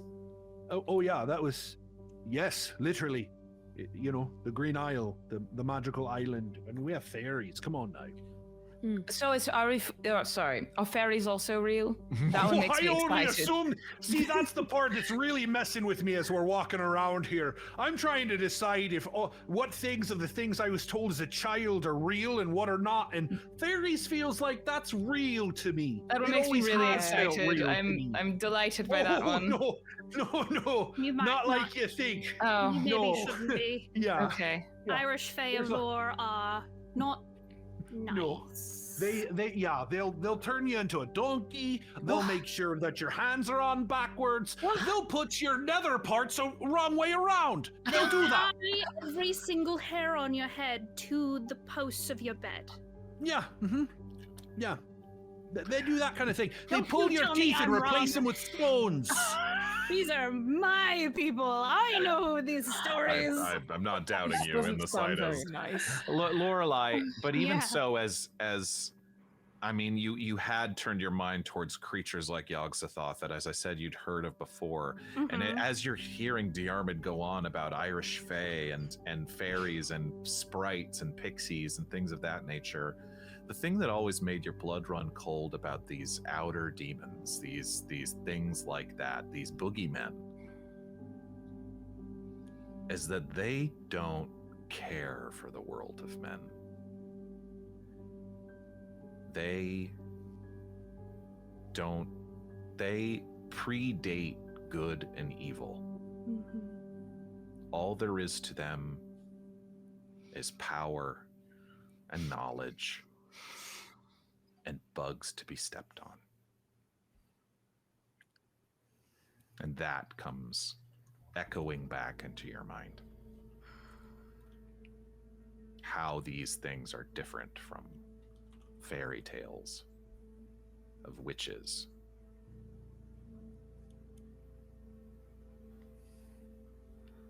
She looks at each of these people that have been in this situation with her, and she thinks about the book and how it is dangerous.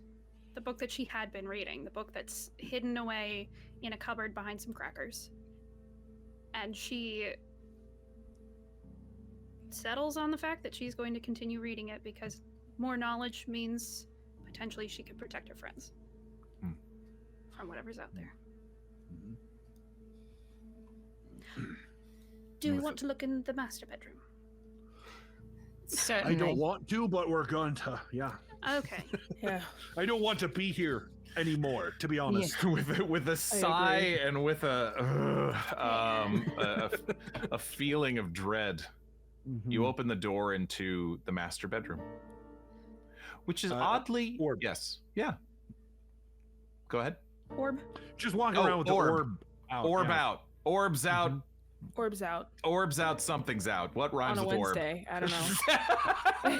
Orbs out on a Wednesday. Sun's out, guns out, orbs out, schmorbs out. I don't know, Yeah, whatever. yeah. I tried. Orbs going up on a Wednesday. And I couldn't Yeah, rhyme with exactly. orb. So sue me. I love you guys. Okay. Pondering my orb as we wander Thank through you, this yes. walk. What rhymes with orb? What Orb. rhymes with orb? Okay. Nothing. Forb? Absorbs. Absorb. Absorbs Orb. out, orbs out. There you go. There you go. Yes. There you go. Tell me about this bedroom. For all the pomp and ostentation of Memphis the Great around this house, this bedroom is pretty sparse. Well, that's surprising. It is. It's got a private ensuite bathroom and a walk-in wardrobe, a plain, comfortable double bed, bedside cabinet, and as I said, and a bedside cabinet. I pictured him having like mirrors all put- over his ceiling. Charlotte there. On the bed. What? Oh, Mirrors on the ceiling. I Who wasn't does gonna that? touch that. That's what I imagined. Memphis seems like that kind of person. How would you even do that? He would find a way. He's a magician, right? You True, can find yeah, ways. That's true. Yeah. Yeah, So but that then why he's the even use first a thing- mirror? Because he's Use the a first thing crystal he ball. sees when he wakes up. Oh, I used to. You see? Yeah, Not saying no, I anything get you. untoward. I'm saying he's No, I he didn't- seems a little full I of didn't- himself. I do didn't agree think it that was this important. room Yeah. should feel a bit more, I don't know. garish. Yes. Garish, Yeah. Good pompous, word. mystical. Thank you. Thank you. Yeah. There's nothing in here that Garish. feels like the rest of the house. Should I put Charlotte on the bed? Maybe. All right. I'm going Diarmuid, to by the way, I apologize for mispronouncing your name earlier. I've been thinking about it, Oh, and it's I fine. terribly embarrassing. Apologies. Trust me, you are not the first, and you will not be the last. We definitely made that mistake. And just so we're clear, it's O'Reilly, not O'Reilly. O'Reilly. O'Reilly, understood. But if cops come around asking for O'Reilly, not this guy. Yeah. Eden, roll a spot hidden in this room. absolutely. Not this guy. Not, this guy. A 74 under a 75. Nice. In the Skin of her teeth. in the midst of this kind of awkward apology happening and everything, you sort of move to put Charlotte on the bed, and you pull open the drawer of the bedside cabinet, and you find a small travel journal, a battered pocket-sized notebook, bound in brown leather and embossed with a gold outline of an ibis hieroglyph. Uh-oh. Some more Egypt stuff. Resting on top of the notebook is a small, well-worn key.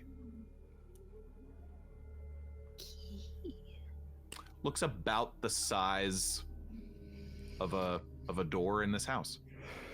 Uh-oh. I don't see any. I mean, now that we've run into spells, This does outside of the not eye, look. it doesn't This seem. it looks like a, what do you call it? Those, it's a pocket size, like Yeah. Like a Yeah. skeleton key? Like a traveler's note. Oh, you're talking Oh. about this. yeah, the book. I'm key. talking about the book. It's like a traveler's notebook. Yeah, what's like the a name of little those tiny- brand of notebooks? I'm blanking. Koganoshi? I don't know. Yes, yeah. Yeah. Okay. Well, I found something. Mm-hmm. I think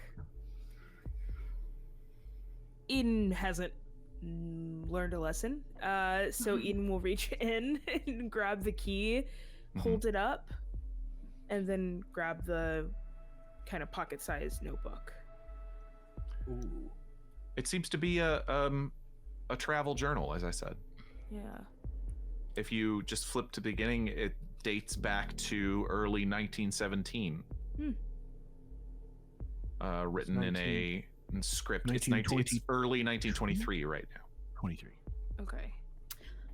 When did he go to Patan? What years was that? Ooh. If you flip When was the through last this, journal entry? Always Yeah. a good place to check. Start from the end. make the last journal entry. Okay, so make an intelligence roll if everyone would like to make one.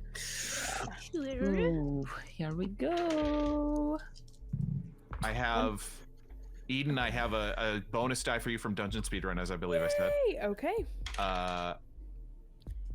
Nice. Lorelei from Schwy Guy, you have one. Ooh. Diarmuid from I Think I'm Nuts. Is that the same one or a different one? The one you gave back, yes. Thank you, Schweiger. Okay. Did you not give it back? I thought you did. Again. I did, but I don't know that I need it again. That's fine. Yeah. You'll never use it because you're rolling so well. I rolled an 8 under 80. Whoa, nice. Good Lord. That's an extreme success. Intelligence? I was 10 off from extreme. I got 27 under 90. Y'all are so smart. Oh yeah. 25 under 75. So That's good. That's a hard yeah, success be for good. sure. Yeah, that's good. Yeah. I maybe rolled the highest. I have a Nice. 36 under 80. Come on, keep up, would you? No. I'm sorry, it's only a hard success. No, I'm I'll kidding. do better. Well, mine's hard. So it has not been updated.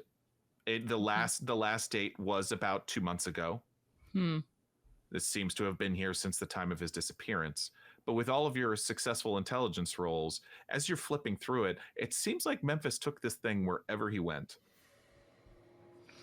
And since he's not taken it with him currently and it hasn't been updated in 2 months, it seems that wherever he might be, perhaps might not be either planned or of his free will, or however you want to do it. When were the murders?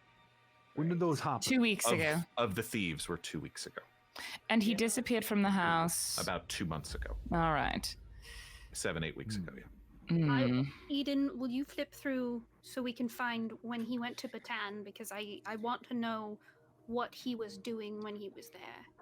Yeah, sure. And I'll just like truly start kind of going towards that time. Lorelei's just over your shoulder. Yeah. You do kind of, as you're flipping, Jarman's on the other. Your angel and devil. I don't remember if Ingrid gave you a specific date beyond like a couple years ago or something along that line. Yeah, I think so. But as you're flipping through it, and it takes a few minutes, but as you're flipping through it, you do know a distinct change in style around April to May of 1919. Okay. Earlier in the book, the writing is cool and observant, sometimes funny, sometimes personal. And beyond that point, the style becomes more obscure, with strange questions and cryptic abbreviations, bizarre words. Like the opened way. You see that word demon spelled with D-A-E-M-O-N. But the most interesting section covers his time in Bhutan, which you do find. Nice. Sean, pull up that first page of Oh that boy. book for me. Oh boy. Oh, jeez. April 22nd, 1919. Finally quiet. The monks seemed obsessed with their music rituals, if I can credit that discordant assembly of flutes, horns, bells, and drums with the term. Here on this track, we hear only the wind and the cries of strange birds. April 23rd. A herdsman tried to interest me in the legend of the Mizoi and claimed to possess the skull of such a beast that he would be happy to show me. He had the eyes of a Monty man I studied in New York last year. We declined his kind offer and wished him good health. He spat on the ground and muttered a curse as we left. April 25th. Still cannot find a trace of the supposed mystic. The forest thinned out as we climbed, and I am certain we are in the right place, judging by the alignment of the mountains. There is no obvious animal life here, and the silence is eerie. If we find nothing tomorrow, we must turn back in order to fulfill our royal appointment. The next day, the 26th. Darkness is coming on. We just should have turned back today. But in the twilight, Josephine spotted what appeared to be a man-made stone tower on an outcrop. If we investigate at first light and are disappointed, we can still make it back in time to perform for the king. Sean, take us to page 2. April 27th. This man is as rich a mystery as I have discovered in years. I cannot quite translate his name. It yields something like, quote, maker of gates, unquote. It seems ironic since his cave dwelling has no protection except blankets. He seems to have no fear of wild beasts. 2 days later. He levitated my shoe today, completely impromptu. I saw it too. He let me pass my hand completely around it and pluck it from the air. The only possible explanation that he has been feeding us hallucinogens. May 4th, so a week later. No. I think I see, but he is holding something back. May 9th, 5 days after that. Seems totally uninterested in Jay despite her dedication to her studies. May 10th. He will carry out the call tonight. We must all stand in the tower at the appointed time. His eyes have changed. May 11th. The spheres. I see, I see, I see, I see, I see, I see, I see, I see, I see, I see. May 12th. I looked for remains. There were none. I copied the symbols. We must have a story to explain our absence.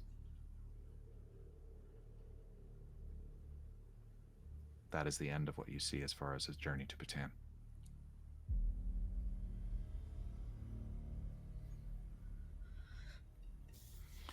Beyond that, further on, years later, something catches your eye as you're scrolling through, and this is taking time. It's getting late, but you catch, maybe it's the words, that demon word again that catches your eye from about 6 months ago. Philip states outer daemons are, quote, coterminous with all time and space, end quote. If I can reliably open the way, no frontier would be forbidden. I could travel the very structures of the cosmos as a spider might traverse the joists and eaves of a house. End of entry. I think we're going to go to intermission there. What? Whoa. Okay. Yeah. That was like saying ATM machine. Coterminous means to be in step with line and with time and space. Run. So he's saying Run. it's time and We're going to space. intermission. We're going to intermission, Ron. Coterminous with all time and space. I had to look this up. I did not know the word coterminous. But coterminous just means, that's what coterminous means. Like, Ron. sorry. Run. I cannot stand it when people say ATM machine. All I right, can't all right. stand When it. you find Memphis, when you find Memphis, that's going to be the first thing you say. I will. Pardon me, sir. ADHD brain cannot let it go. I'm so sorry. Oh, did I tell you tonight was going to be wild? We will be back, friends. Stay with us. Creepy times. We'll see you in a few.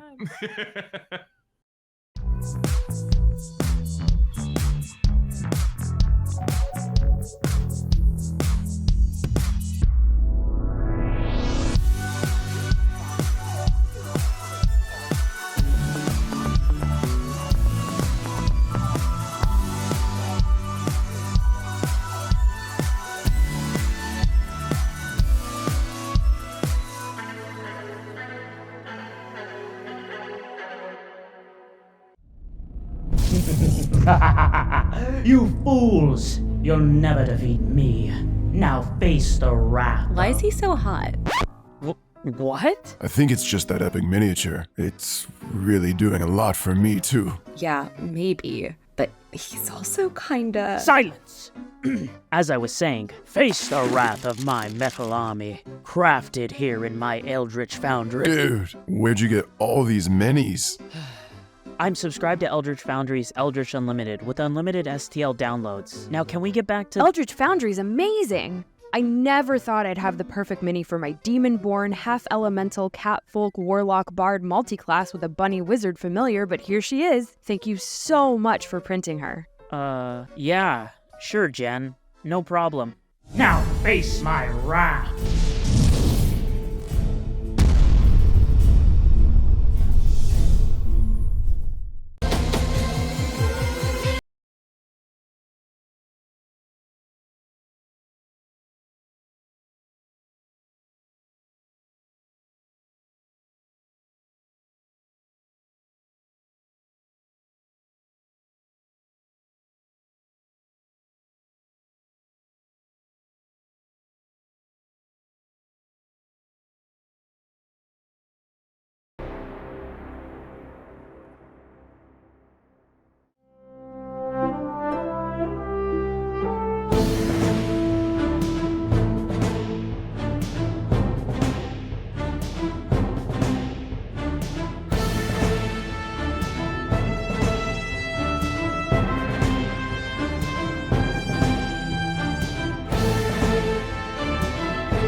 You fools! You'll never defeat me. Now face the wrath. Why is he so hot? What? I think it's just that epic miniature. It's really doing a lot for me, too. Yeah, maybe. But he's also kinda... Silence! As I was saying, face the wrath of my metal army, crafted here in my eldritch foundry. Dude, where'd you get all these minis? I'm subscribed to Eldritch Foundry's Eldritch Unlimited with unlimited STL downloads. Now, can we get back to... Eldritch Foundry's amazing! I never thought I'd have the perfect mini for my demon-born, half-elemental, cat-folk, warlock, bard multiclass with a bunny wizard familiar, but here she is. Thank you so much for printing her.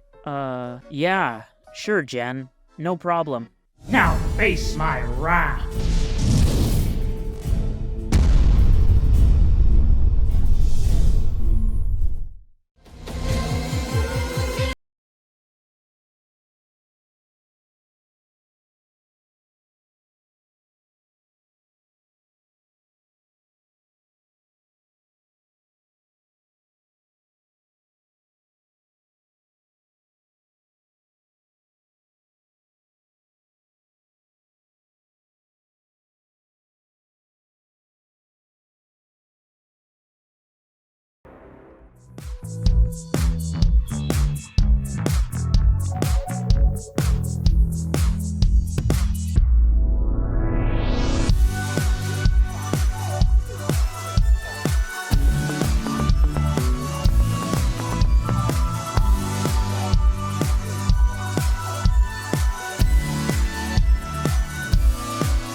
And we're back in the master bedroom of the House of Memphis on the second floor. Rachel's face tells the story.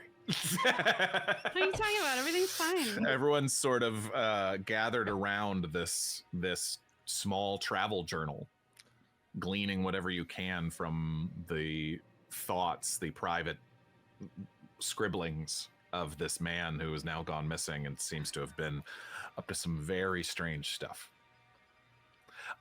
Besides that, in this room, there's not much else to speak of. I think that's plenty. Mhm. Yeah. Book is plenty. Sure. Yeah. So, I mean, I feel as if we should take this with us. yeah. Oh, But- for sure. If each day was darker than the previous, it seemed he was further and further away from the person who went on the trip initially. And this maker of gates, is that the other guy, do we think? The new one? The mystic. New name? The Mystic. The mystic? What stands out to me is the sentence where he goes, "There were no remains." Yeah. I assume the mystic died. Mm-hmm. But did he just Either explode into from- confetti, or? I We do. probably blood confetti, but yeah, probably. Keeper, we've heard stories of Josephine after this trip, right? Like You she's have, yes. alive and around. She is Great, alive cool, and cool, cool. around. As far as you know, you have yet to meet her. But She's the one that's at the restaurant at a specific Yes. time every day. Yeah. I wrote it down. Nelson's restaurant. Blonde, 30s, glamorous. Jean you've been Harlow-esque. warned she's a lot. Yeah. But Ingrid did tell you that, yeah, she accompanied him on this trip. Okay. I mean, if all it took was levitating his shoe to get him 100% in on whatever's going on, he was in over his head, it seems. And the mystic, I think they I don't both went mad. maybe the mystic was already mad. No, I meant Memphis and his assistant. Mm. Melody, Yes. Yeah. you look like you're a thought. What can madness do in this situation. They appeared to have behaved completely erratically, but certainly something appeared to be resonating with them. Mm-hmm. Is this not something you've encountered so far? I wouldn't I am say... unclear what you're asking. I mean, in a way, yes, we sort of did.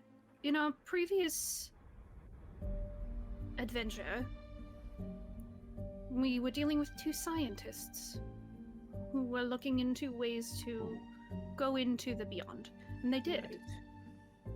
And one of them stayed behind, and, well, he was, I think, taken. Why did he taken by the water bugs? Mm-hmm. And then the Became worst one. part, yes.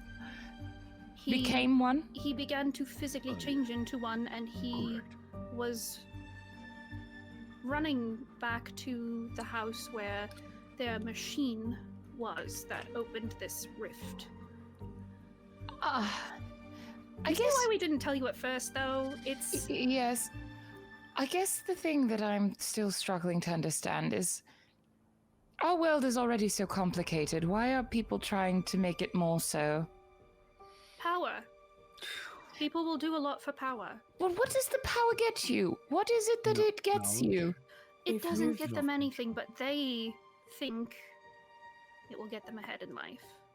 If you've spent your entire life studying how to create illusions and trick people, and you practice every single day this art that doesn't get you anywhere, We just fought a war then across the world that was exactly that. A I struggle for understand- power, and what did it get anyone? Eden, I understand what you're saying. I think that he absolutely would have fallen for that because of the path he had chosen, because of the Yes. things that he wanted to do.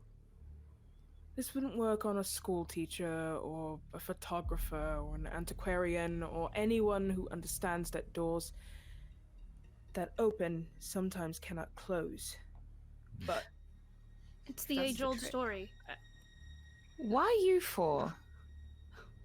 What do you have to do with this? It was an 5, accident. actually. Yeah. Well, no. You're a part of this. Yes, I guess you are. Why you? Why you? Oh, well, we know why you're here, but you know. Well, I didn't know what I was signing up for. I assume Neither did it's we. similar. Neither did we until it's signed, but once you're signed, it's down. It's on the Fantastic. paper. I guess it's just a matter of now that you've pulled back the curtain, you know what's behind it and whether or not you can go back to living the way you did before. We could not. And so you have no intention of stopping? I don't. If there are Even- things in motion that could hurt others, Even though it turns you into whatever happened to this man and his assistant? we don't know that it will.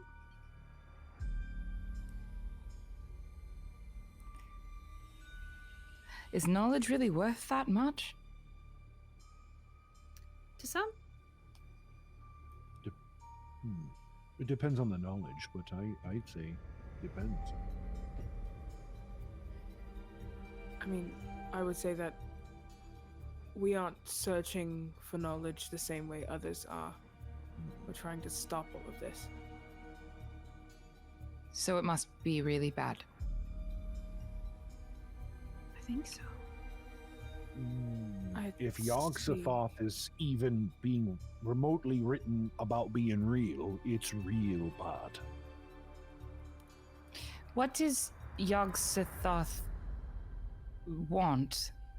He just wants power? He wants us? I think he is even probably an improper term. I think it's hard to know what an entity like that could want and why they could want it. But I think it's a little bit beyond it- us. Yeah, he makes it human. I don't think it's human. Or at least if it's the sky of another realm, then it's not human. And if you're the size of a sky, what, again, you put it succinctly earlier, Lorelei. What are the concerns of an ant to us?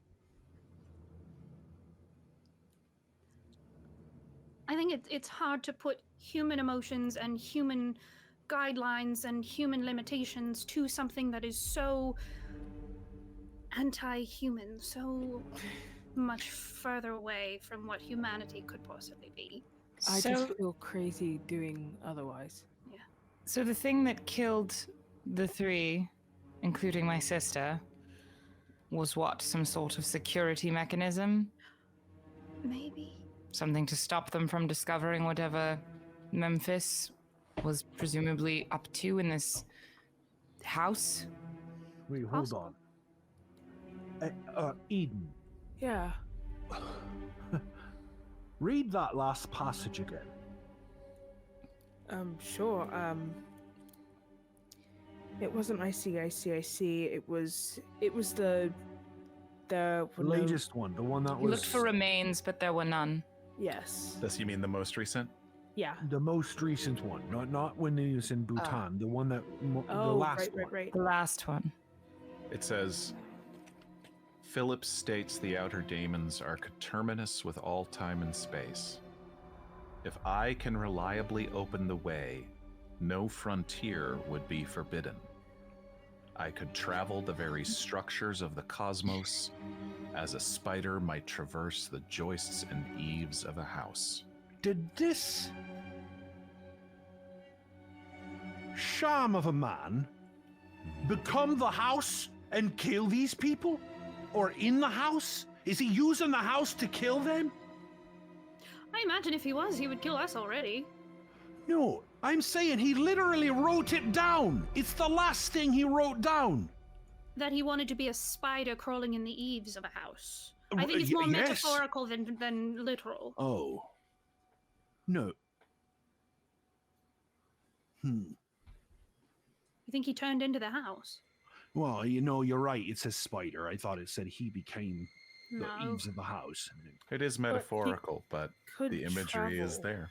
Mm-hmm. Could But he he have still- been the one that traveled between them? Has Killed he them? found out a way to be in the other realm, but be able to control things here? Is he listening to us right now? Entirely. And I hold up the orb. A dramatic pause, and then nothing. Lorelei, Yes. when you were looking in the mirror, did you see something? Mm-hmm. I saw an audience in the seats. And the one closest to me turned, and it was a chid sitting in the audience. Did it feel real? Yes?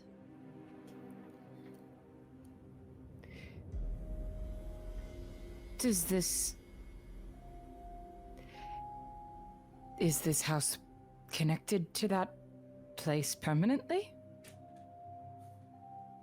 Maybe. When we were in the golf club, here's why I think it's not. When we were in the golf club, Charlotte repeatedly ran into these invisible walls. It was as if the world here and the world there matched perfectly, but they were shifted. They did not align. And if our two scientists could not make it align with their machine, with their knowledge, I imagine neither would Memphis. So if this place was so attached to the other side, we haven't run into any invisible walls. And also these orbs, if they do what we think that they do, they would be glowing. But yeah, in fact, now that you say that even more, I think it more. You're saying that the scientist on accident made walls shift that we couldn't see and we ran into them physically. which means they were shifted either from the other side and from here, and so that's what we were feeling. Why would the other way not be true, especially if the person is got Yog Sothoth telling them how to do it? Well, because nothing here is having the same effects as what happened in the golf club. What about He's that thing about better at time? it. What about that thing about time? What They if can go back and forth potentially. what if that means that that place or that golf club, what if that was a different point in its time? It kind of was. But I think that the two are not necessarily as related. I think they deal with the same fabric, but they are not the same parts of the quilt. If that makes sense. I'm looking at more of like you had an accidental genius discover something and not know what they discovered. And now we're talking about someone who studied it. Yeah. Yes. But no, If our you scientists- studied it, no, it's our perfect. scientists It's going to studied look it. perfect. Our scientists studied it. That was the whole purpose of the machine, was to do just that, and it did what it said on the tin. But I think right now Right. we But are Lorelei, just we know he can jump. We saw the chest. We know he's been through using the it. boxes. Yes, through the boxes. And you've got a book in your hands that says talking to this thing. What are we saying? I'm saying he's here. You think he's Maybe here? Then why he's hasn't not- he stopped us? I don't know. That's I the do not part I think he's don't here. understand. I do not think he's here. I think he has been disappeared somewhere. If he is here, it's not this plane, it's the other. Melody. Well, yeah, that's what I'm saying. Yeah. Is I think it's in the other plane. You're thinking about all of this, trying to wrap your head around it. None of it seems to. It's so much. And you're not even sure where it connects to what you're even here for. And in this moment, your mind goes back to your sister. To the last time you saw her. You'd argued. And she said, "Don't be so naive, Dee Dee." I'm being naive? And that tone she took. Standing here in the bedroom of now, you say that again under your breath because you hear it. Don't be so naive, Dee Dee. I'm being naive.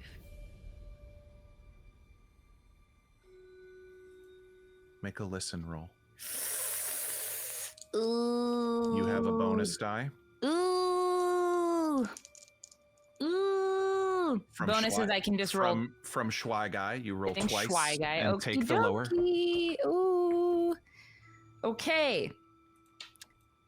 Okay. I rolled a 00 and a 1. That's a 1, right? That's a critical success. Yay! Huge. Oh my gosh. Yay! That's amazing. Oh my And- gosh, we need this dub so bad. You truly. say you say it under your breath. I'm being naive. And then you hear it again repeated as almost as if a scratch on a record. Don't be so naive, Dee Dee. Alina? And you swear for the life of you that voice is coming from that bedroom across the hall.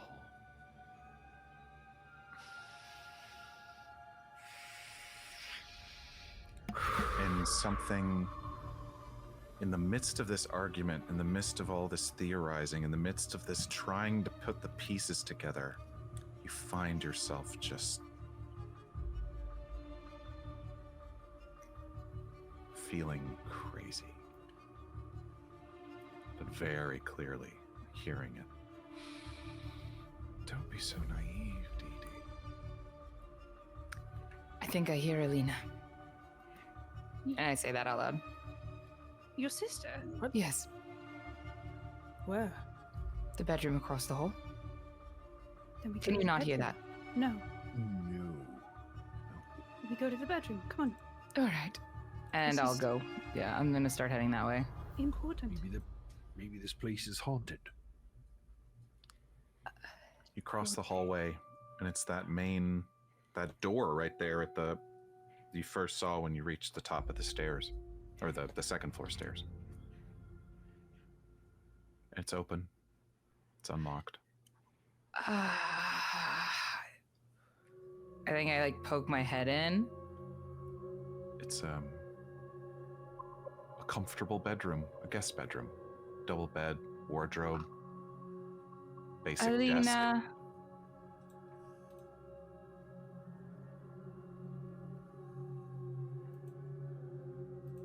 Alina.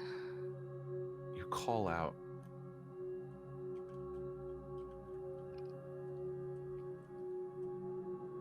And you hear it again. Don't be so naive. And as you lean in, the wall opposite you shimmers. And you're the only one seeing this right now, because you're just leaning in this door. But the whole wall shimmers and blinks away. And suddenly you see the last time you saw your sister. Where were you? She was at my house, or my apartment, and she came to just tell me that she was going to, do this job. And I told her it was stupid, and I was asking her when she was going to get a real job, and when she was going to, figure it out. It's in your living room. What accounts for your living room is not very big. Kitchenette. She's sitting at the small kitchen table. And you can tell her mind is made up.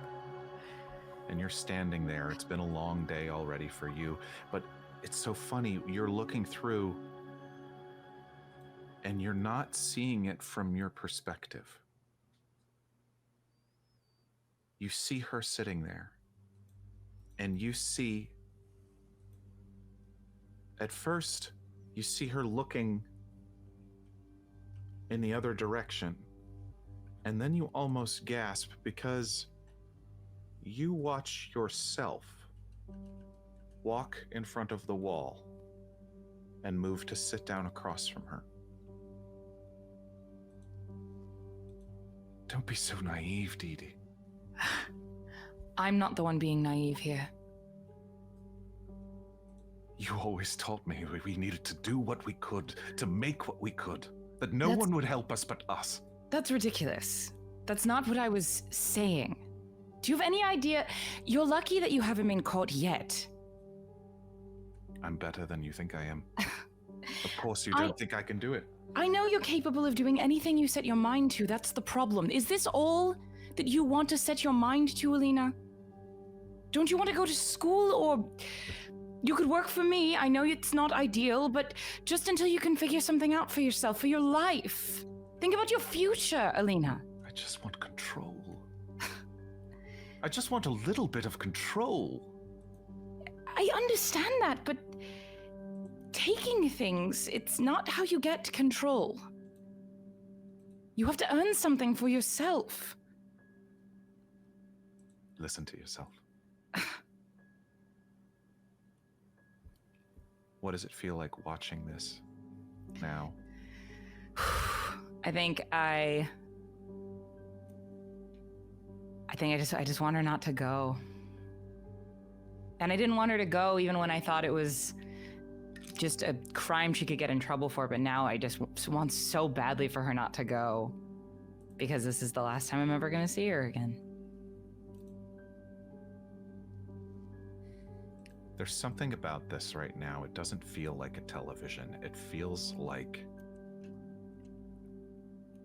you're in the room. Can I maneuver anything? Can I manipulate anything in the room? You step forward into the bedroom. around the guest bedroom around you up to this wall. Do you reach forward and try into this space? Before I cross the threshold, is there anything physically in the guest bedroom in my reality that I could throw into the other reality, like a pillow? There's a pillow. There's a chair at the desk. There's a bunch of stuff. Whatever you I want to see if there's any like pens or books on the desk. I want to like throw a book into the other reality. Absolutely.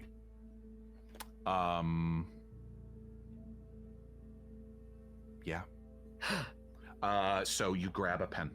Oh my god. Not even, it feels weak, but pathetic. But right now you're desperate. Mm-hmm. She's far enough in the room now, I assume the rest of you, but you just see her staring at a wall. And you throw this pen.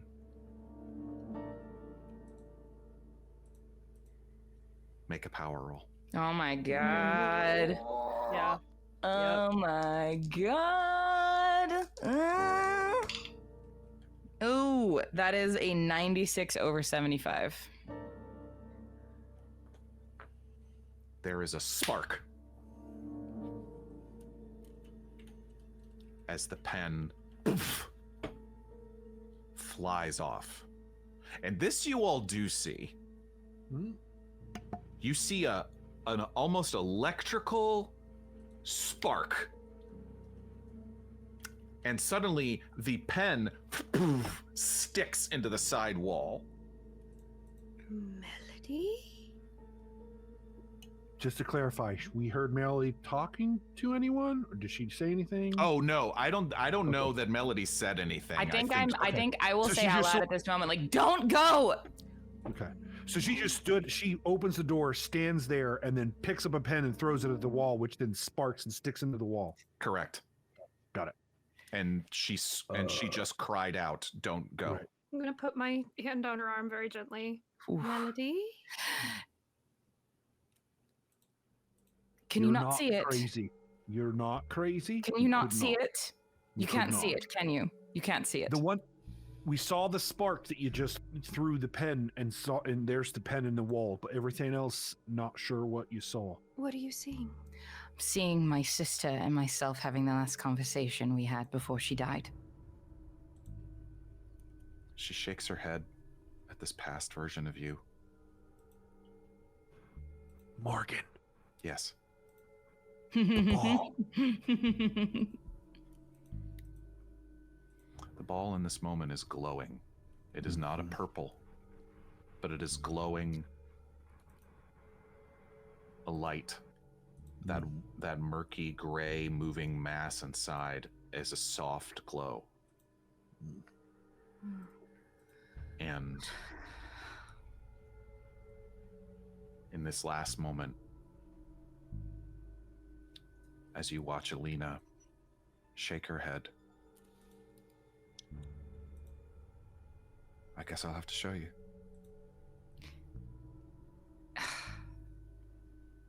Can't you show me some other way? Come on. I'll be all right. I'm a big girl. I know you are, that's the problem. I love you, Alina. Just try to get home safe, please. Don't worry about it. I'm going to. Love you too, Dee Dee. Melody, make a sanity roll. Yee! That is a 19 under 75. Successful. However, you still take 1 point of sanity damage. I'll take that. I'll take it. Ow. And in this moment, it manifests in just you feel Lorelei's hand on your shoulder, and the wall is a wall. And your hand goes to your mouth, and a tear is streaming down your face. Oh. Are you okay?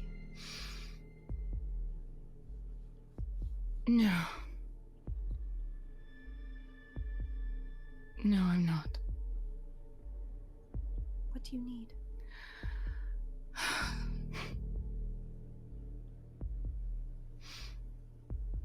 I don't know. A time machine? Do those exist too? I don't think so.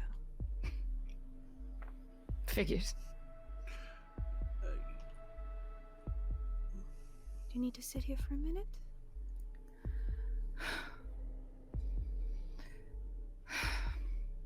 Yes. Do you want us to leave you in the room? No. Okay. No. Where's Charlotte? Slung over someone's shoulder.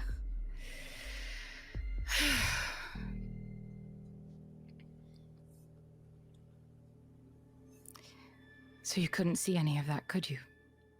Mm-mm. You said you saw your sister? Yes.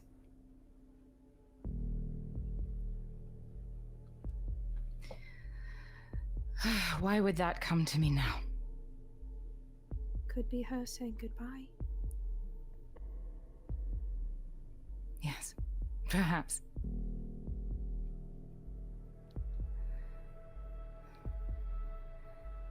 Was this just all a coincidence? Did someone set them up for this? Or were they just deeply, tragically unlucky people?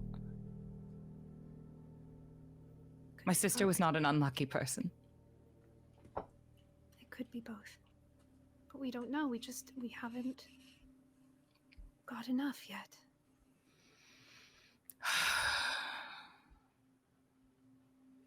We must continue our search. All right. All right, down the hall then.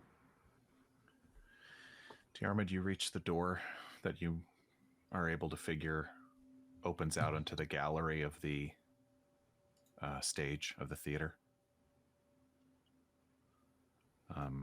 Past that,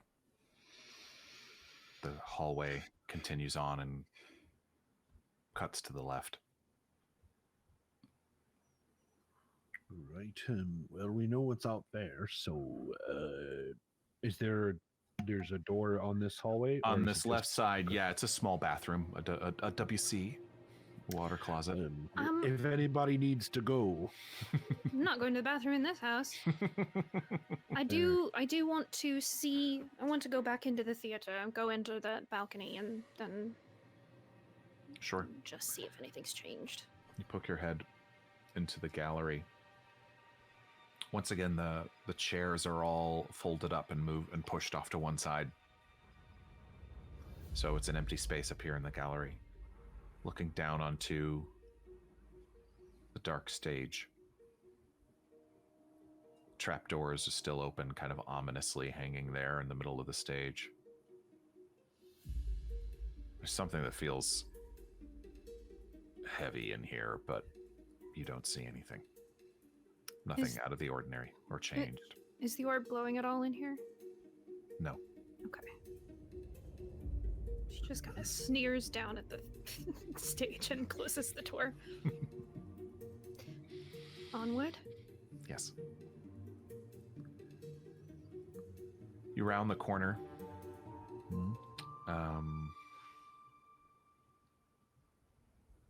You find just another unremarkable, this one a full bathroom on the left side. And then there's a door at the end of the hall and another door on the left side. Both closed. To the end of the hall. If we go up and I try to turn both knobs, are either of them locked? The one at the end of the hall is locked. Yeah, that's the one. Let's try the other one first, and then we'll hop into this one. Sounds good. Okay, We're gonna try the non-locked one first. Try the non-locked one? Yeah. You open this door and you find what you're able to put together probably used to be Ingrid's bedroom. It's still recognizably hers. The decor has a more, a lady's touch. The wardrobe contains a few pieces of discarded clothing. If you'd like to roll a spot hidden, you may. Yes. Absolutely. Well, since I rolled a 99, I think I'll use that extra die. Think I'm nuts? Yeah, if they're bonus die from I think I'm nuts.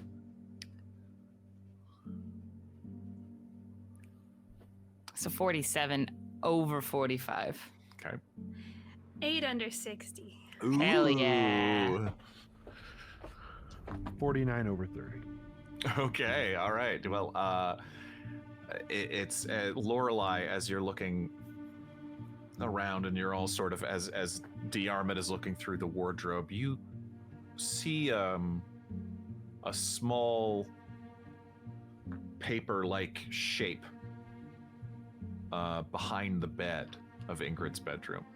A paper-like shape? It looks like a sheet of something, a small, almost like a poster but smaller, and it seems to have fallen behind the bed and is now under. I want to take a look at that poster. You lean down under the bed to kind of pull out the corner of it, and Eden, you see this too. It is an old photograph of Harold Hawkins, a publicity photograph when he was younger. Quite handsome. He looks, 20, 21, maybe. Maybe this is around the time when they met. Hard to tell, but quite dashing. Oh, that's cute. Picture of her fiance when he wasn't her fiance. Yeah. What would I say is the most notable difference between that Harold and the one that we saw? Good question. Age, confidence in that seeming. There almost seems, there's something lost in his eyes now. Those moments of disassociation you saw during his magic show, those moments when he seemed somewhere else. This seems a very present, very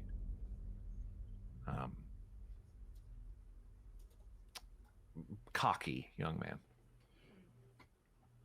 man. Obviously handsome, likable looking, but very sure of himself. I think we should do. We need your key for that door over there. Oh, I'll try the locked room. Yeah. Would you like to do the honors? Absolutely. I will just lead with the key. Sure. And slowly, very carefully open the door. As you guessed it, the lock found on top of the travel journal fits this lock. You find a workshop. You can quickly tell that this door is kept locked because this is where Memphis devises and builds his new illusions. It's messy, containing partially assembled props, pieces of wood, rack of tools. You can tell that there are some bare bones of illusions to come. But you also see a dressing screen dividing the room. Behind the screen are Memphis's costumes as well as a sewing machine.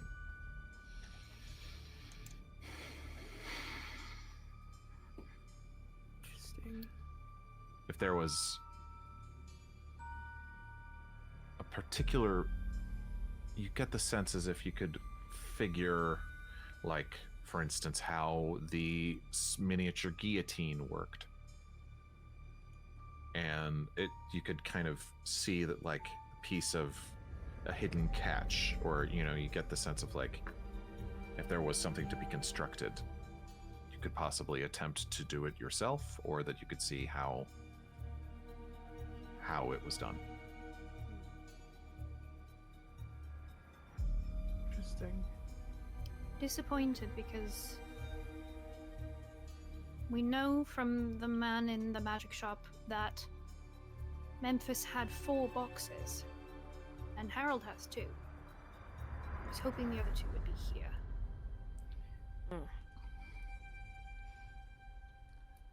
So, does that mean the 2 of them are with? These boxes are tall enough that if you opened it, you could step through. And the trick that Harold played, he got these boxes from Memphis. The trick that he played was walking in one on one side of the stage and coming out the other.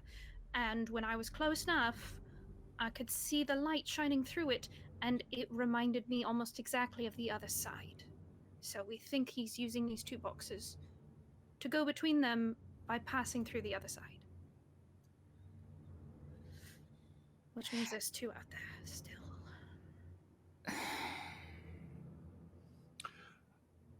Morgan, does the orb glow in here? No. And there's no other rooms in the house? Basement. There's the basement.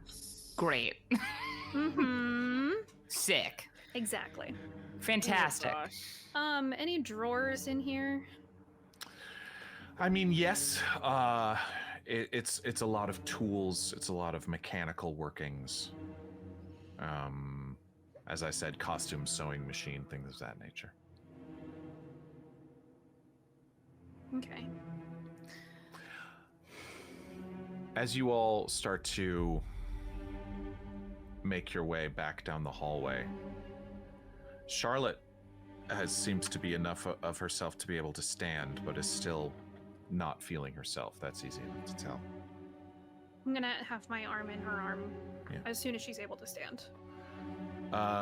Eden and Melody, make a listen roll. Sure. Oh no. Not very good. Oh wait, no, I am. Not as good this time. 37 over 20. 74 over 40. Melody, you have a bonus roll from Angel Devilson. Thank you, Angel and Devilson. You have one from Dungeon Speedrun. Yay! Oh, this might be it. Oh, that's an 8. Nice. That's an 8.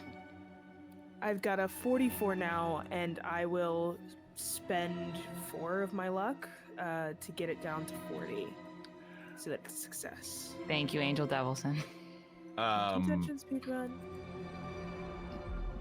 Melody, you hear a car. Can I tell what kind of car it is? As with that very high of a roll, and with you being a mechanic, it's a good sounding car. It's a Cadillac? Does it sound like it's outside? It sounds like it's coming up the drive. Someone's coming. And Eden, as she says this, you see headlights cross across one of the windows in the front. Okay. Do you know anybody who drives a Cadillac? Do you know anyone who drives a Cadillac? No, you do not. The only one I can think of is Memphis. We don't know for sure he does, but he is the kind of person that would.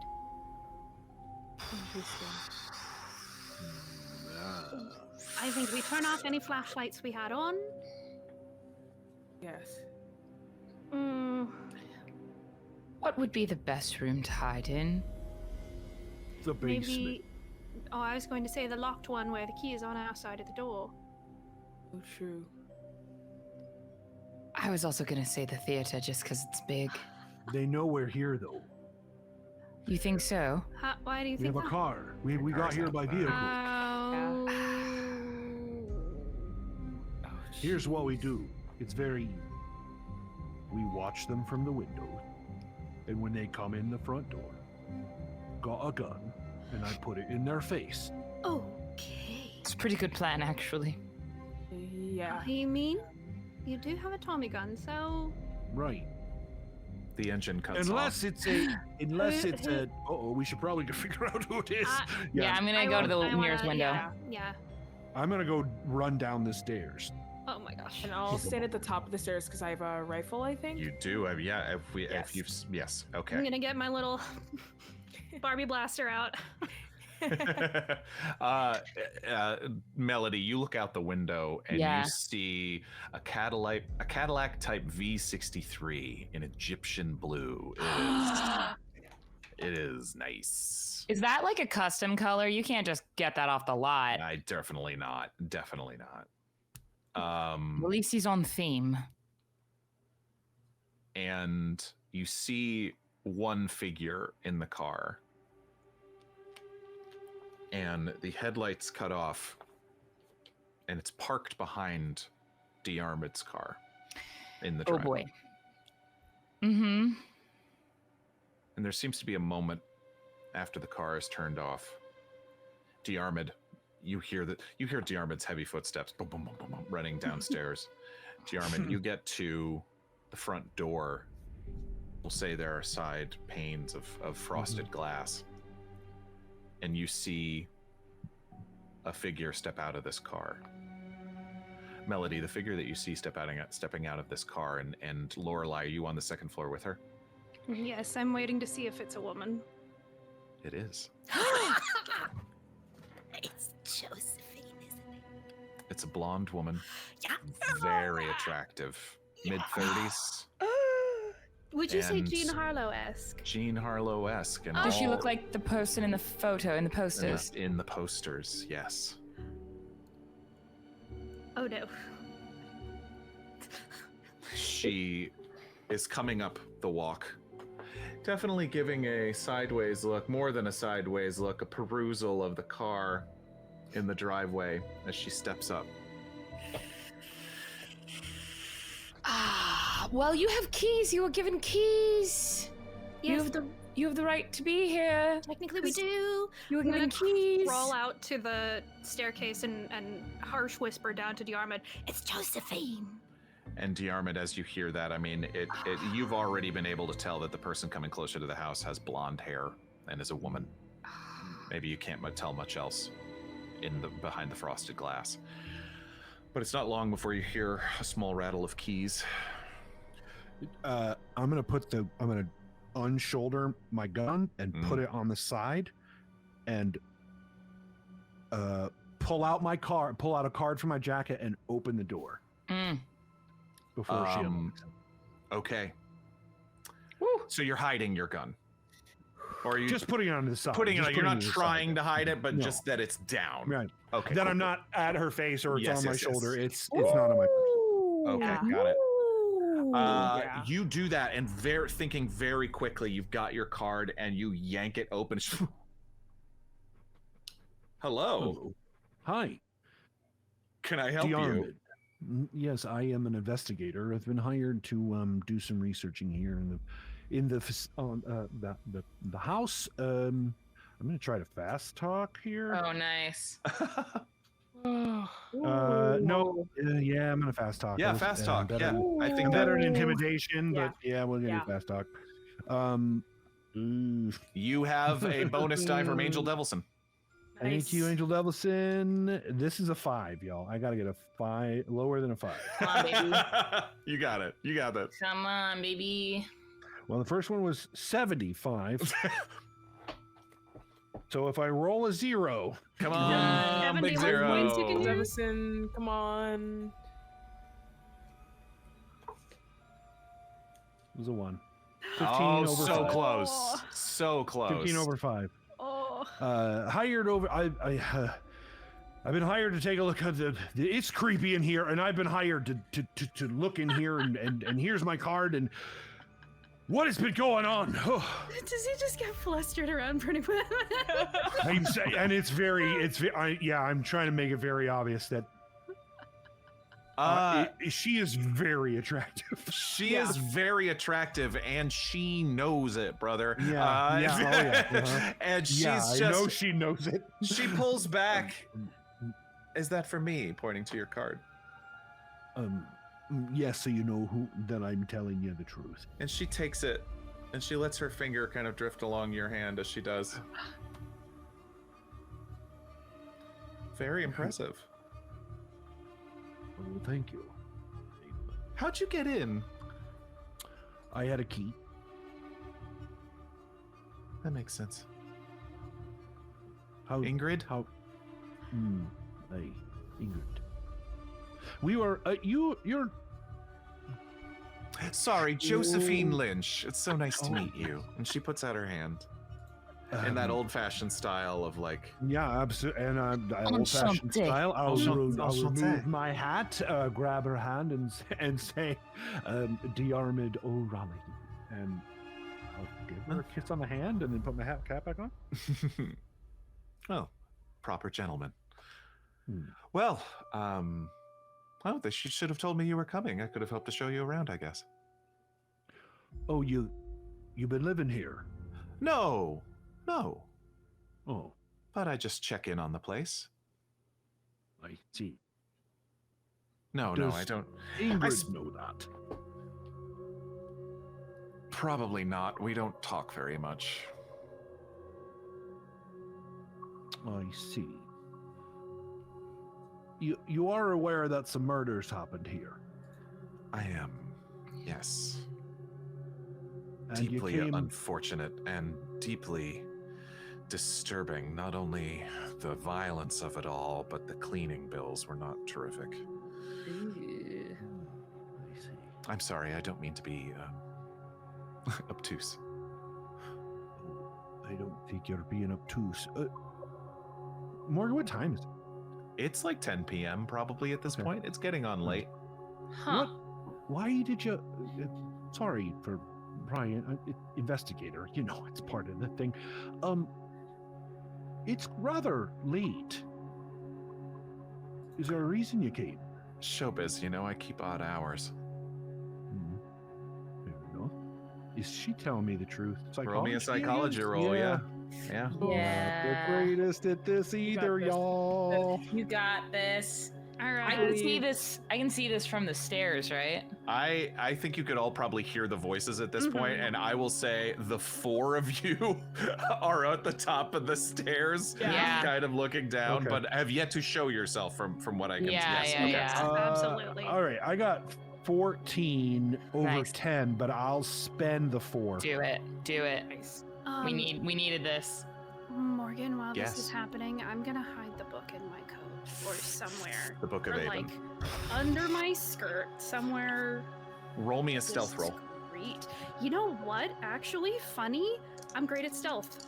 Great. Oh. You sneaky.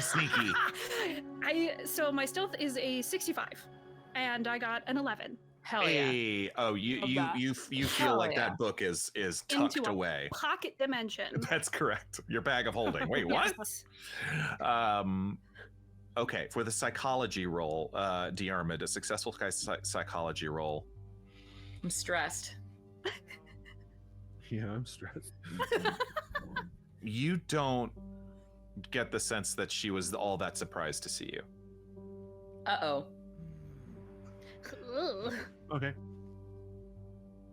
And this, I mean, she seems far too comfortable. Huh. Yeah, Did you find anything? Diarmuid's gonna, his demeanor visibly changes. And as she's standing there, he looks at her and his brow drops, and he grabs the Tommy gun and he slings it over his shoulder. And he steps out and he closes the door. What were you scared of? You look like you're about to fight the devil. I might have to. You knew I was going to be here. I did not. That's a lie. Don't lie to me, Josephine. You do not. I am not the type of man you want to lie to.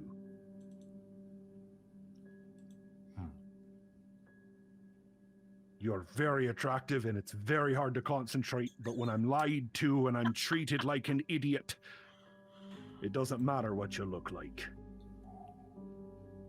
Mr. O'Raleigh. That's right, right? That is correct.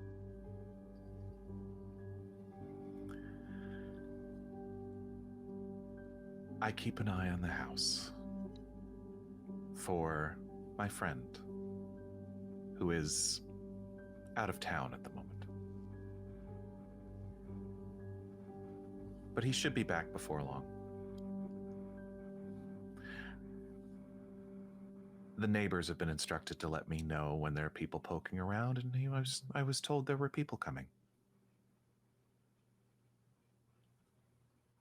So I didn't mean to scare you, but you scared me, so fair's play, I guess.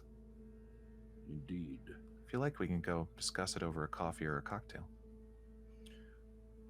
Unfortunately, no cocktails or coffee while I'm working.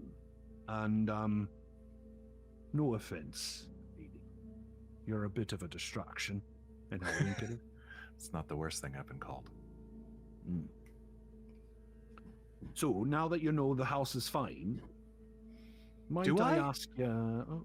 well, I assure you, it is... I mean, you look gentle, I suppose.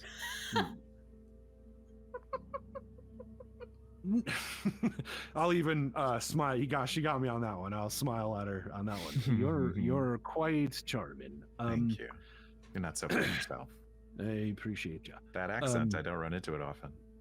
Yeah, I would imagine not. I'm just an Illinois girl. I get charmed easily.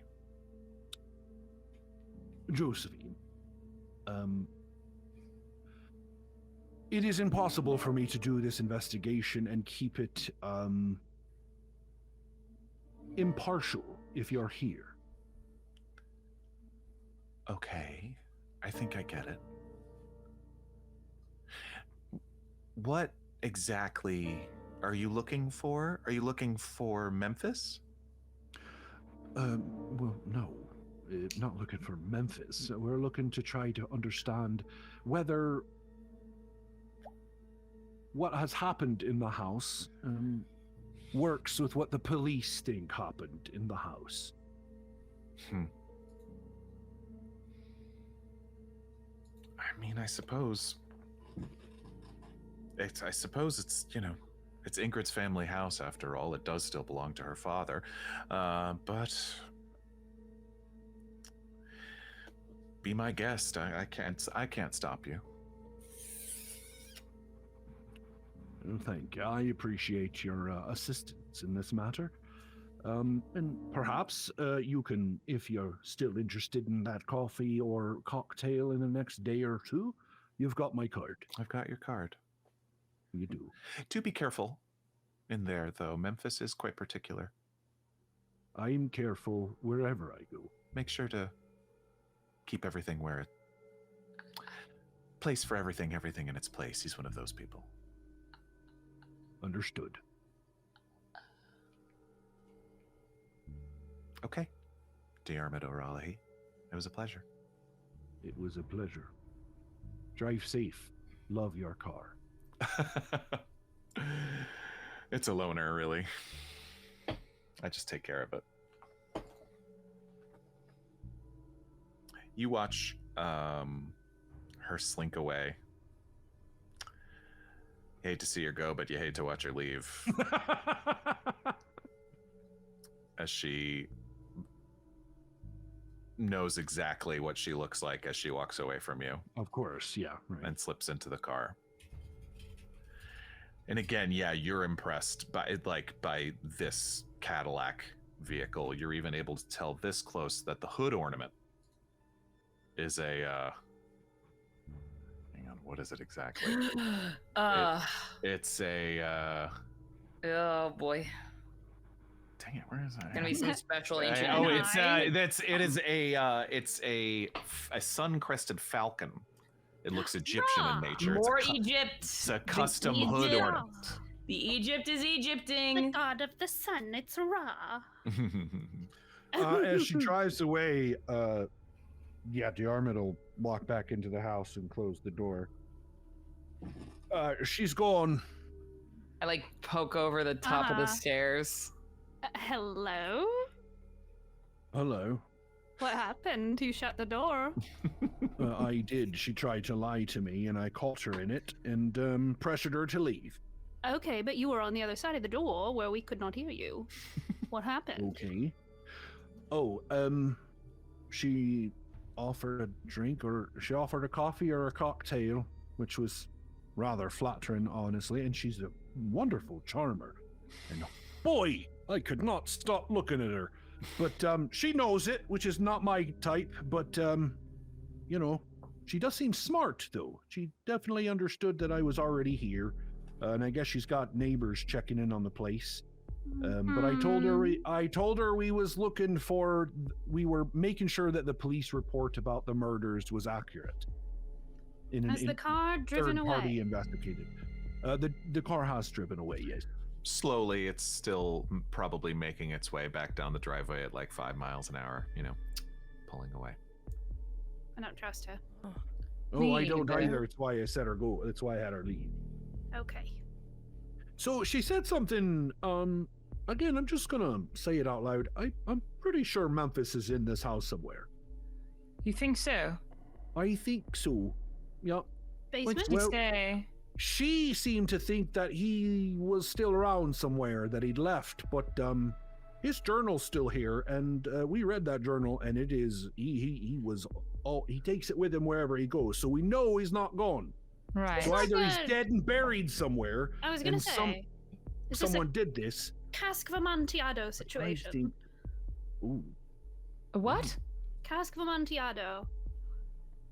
Explain for Stories the where rest of us. someone is buried in the house. Cask of Amontillado, man is bricked into a wall, left to die there.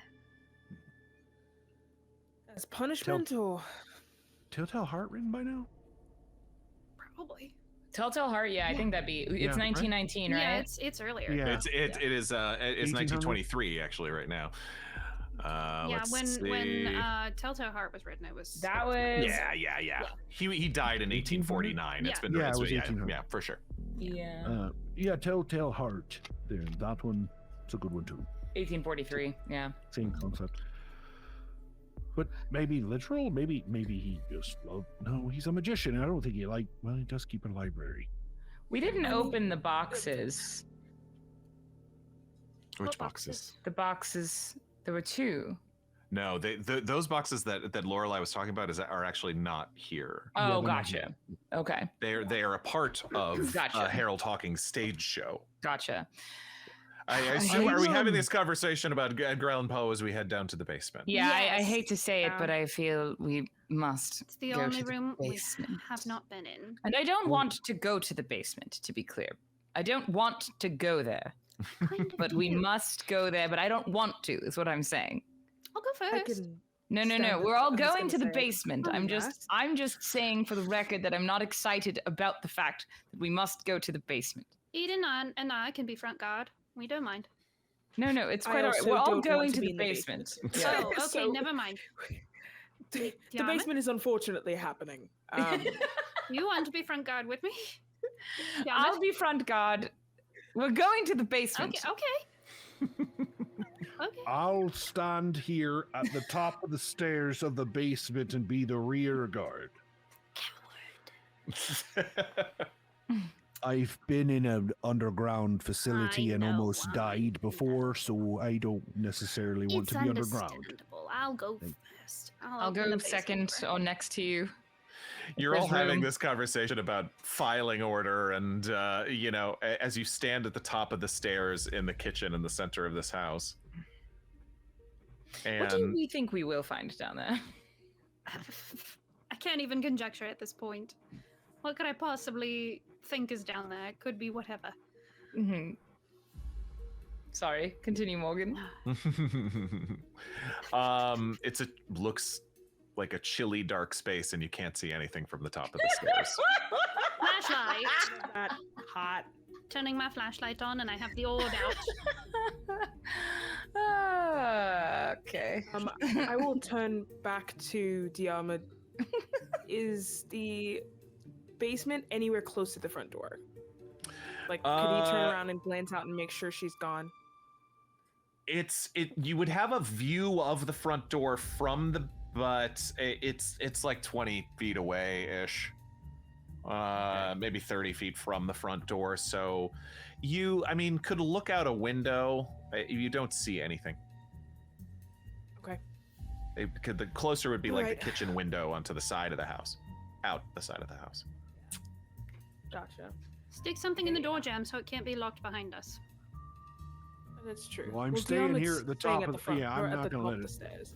It's not gonna close. I gotcha. Okay. I'm walking down the stairs. You start to take a Walk few down the steps stairs, down the too. stairs. Yeah. You immediately see chopped firewood, kitchen supplies near the stairs at the bottom. Food sacks, vegetable, grain, but from this distance it looks not in the best of shape. And as you sort of reach the bottom of the stairs, you even see telltale like rat droppings and maybe holes eaten in the side of the bag in spots. Ugh.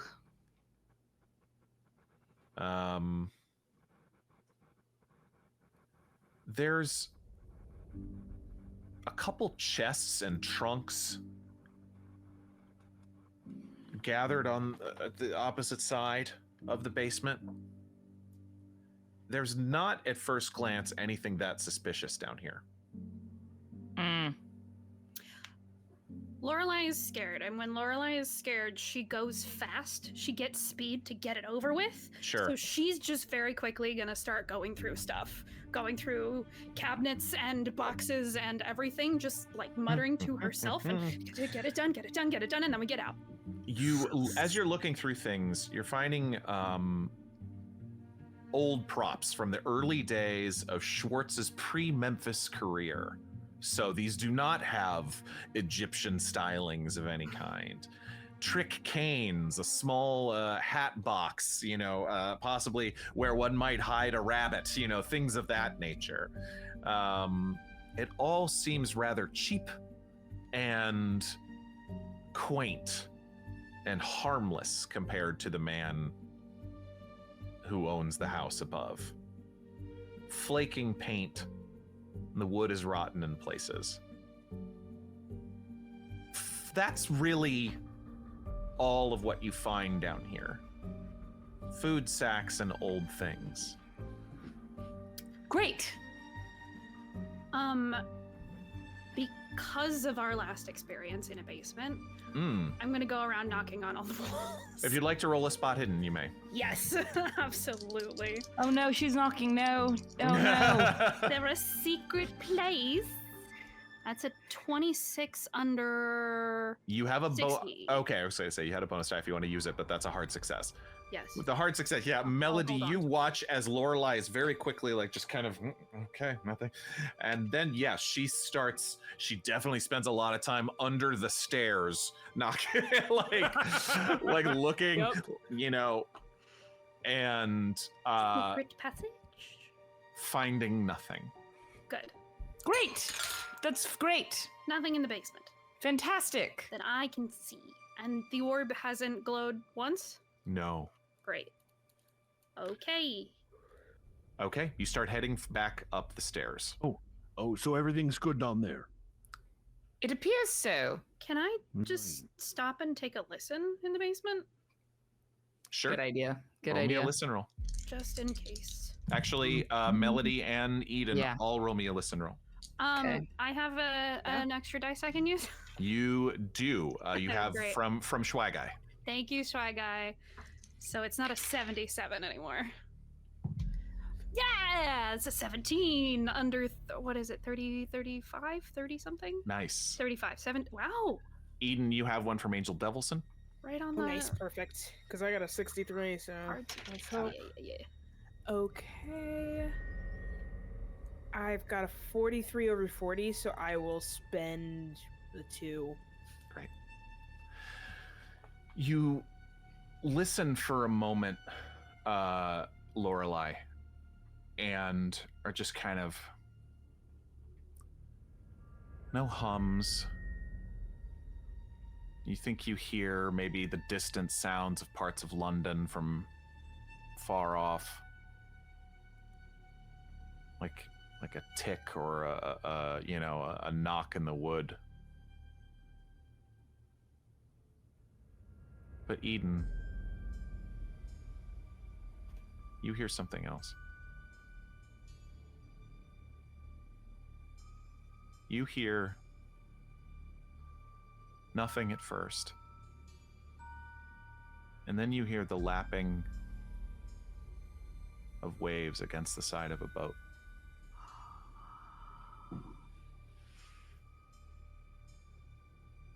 And then a smell hits your nose. Smell of bait and freshly caught fish.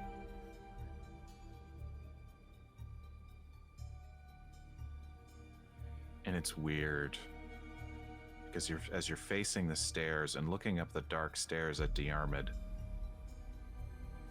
you can see a little bit of sunlight hit your your right shoulder. And you hear a voice.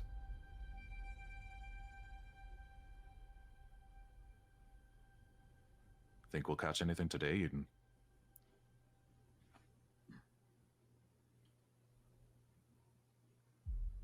We barely caught anything yesterday, huh? Pushing our luck, I would say. You turn around and you see the back deck on your father's boat. Where the wall used to be, the far wall. Everything is still there. All of Memphis's silly looking costumes, canes, boxes, they're still there. But beyond that, somehow, impossibly, you are on the back deck of a fishing boat off the east coast of England.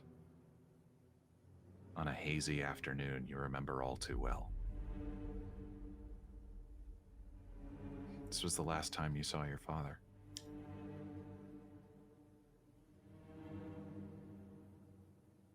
Tell us what you see.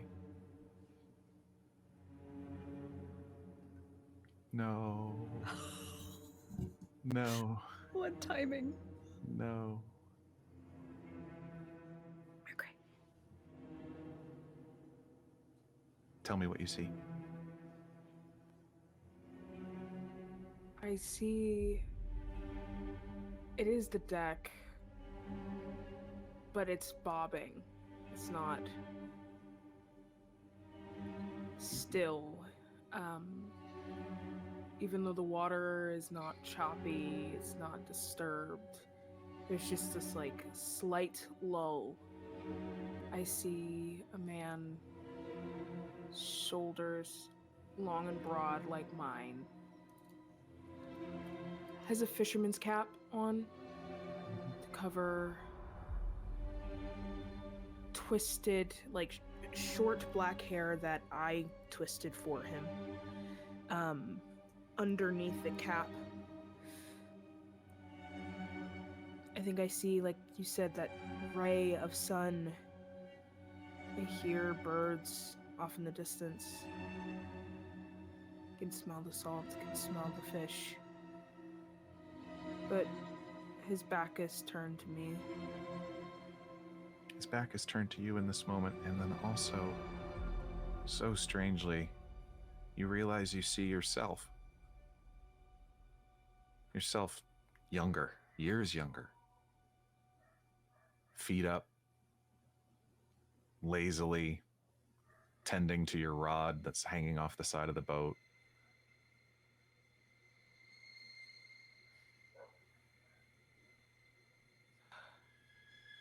And then his voice changes.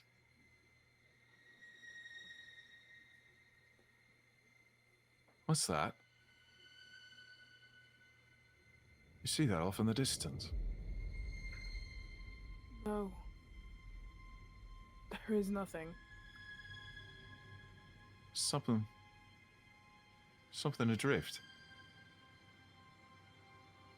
This water's calm. There's nothing out here, not even fish. Maybe someone lost something. Maybe someone... I don't know, maybe someone fell overboard. Hello? I think I'll look past him. Try to see what he sees. You see this younger version of yourself stand and look over his shoulder. And you know what she sees. Nothing. Hello? Wave if you can hear me! There's nothing out there.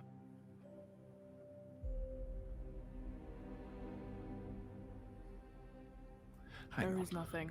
I don't think so. Hang on, something's wrong, something's wrong. And he moves to steer the boat. Don't. We've done this before. No, we're gonna regret it if someone dies out here, aren't we? No, we need to do something. Come on. And if there's no one out here, then we look stupid. And we wasted our time. Yeah, all right. Well, maybe you can live with that. I can't.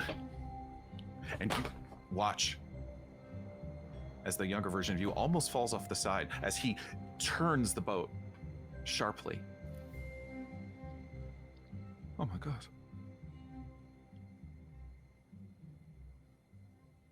It's your mother. It's not her. She's not out here. Eden, don't tell me what I see! She's not here. I'm not seeing anything.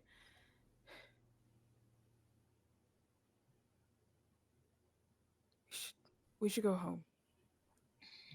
What do you do now, in this moment, in this basement? You know what's about to happen, and what do you do?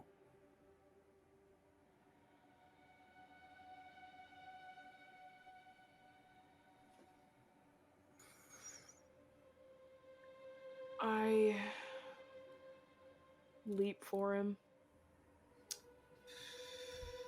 I leap to grab him, pull him back. Yeah. I can't stand that his back is to me. I can't stand that I can't see his face, and so I'll do anything to see his face.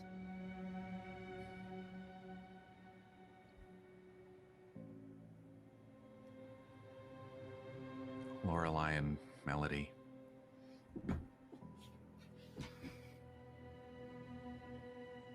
Have you said anything?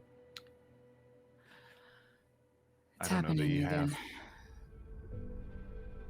Lorelei, I think something's happening to Eden. Eden, you charge for the stone wall. Can I run and put my arms around her? Eden's too strong. And you watch as your friend throws themselves. And with a bright flash of blue, she is thrown back onto the hard stone floor. Oh. You take 2 points of physical damage, and I need you to make a sanity roll. Lorelei's hovering over Aiden immediately. I think I'll join her on the other side, but just very... 24 under 65. Or under 65. You still take 2 points of sanity damage. Yeah. Cool. Eden, what did you see? Where is he? Who? Where did he go? Who are you talking about? There's no one else down here. I was just there. I understand. It happened to me as well. He was Were you- so... Were you with someone who's dead? Yes. Yes. Understood. Someone important to you? Yes. But Was he's it the- been- he's Was been it the gone last for time a you month. saw him? Yeah.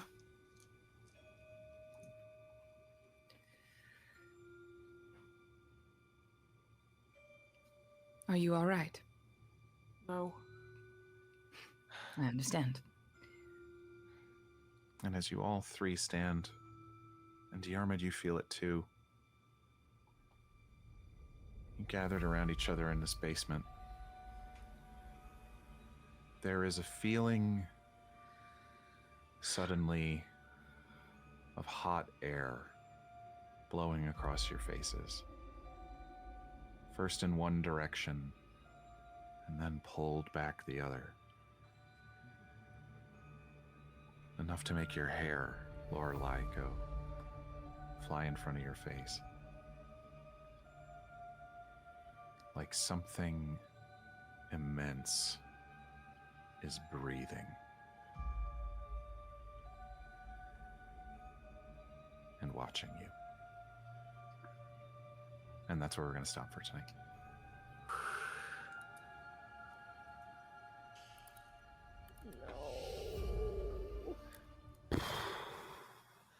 Love you guys.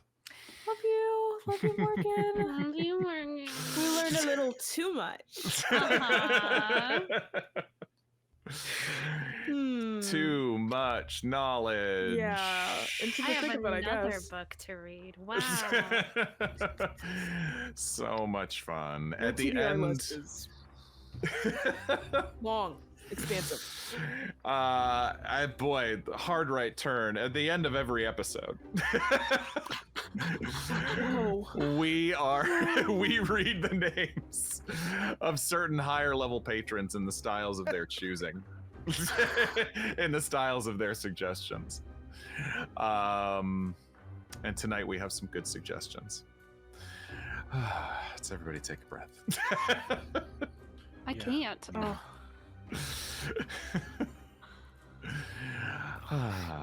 Love you. Love you. Love you. Can't. I knew tonight was gonna be hard. I knew tonight was gonna be hard. Wait for All right, how I next so much episode goes. that I forgot to send you the lists. Here, I sent them to you right now. Yay, lists. Okay. We're gonna start with Team Force of Shadow with a suggestion from Critical Nerd or Tapartos. This is a fun one, Ron. I think you might like this one, which is realizing that yes, you are in the Matrix. No. Oh, I still don't have the list. Yeah, Oh, It's no. also waiting on the list too. Okay, it's been emailed to you. It should be in your emails. Eep, eep, eep. Should have arrived there moments ago. Come on, internet. Come on! It's doing so much. It's working so hard. Up there it There it is. is. Okay. We got There we go. Hey, Great. Perfect. I'm ready. Great. I see we got raided. Hi, Raiders. Thanks Hi, for joining us. Raiders. Oh, hi, Raiders.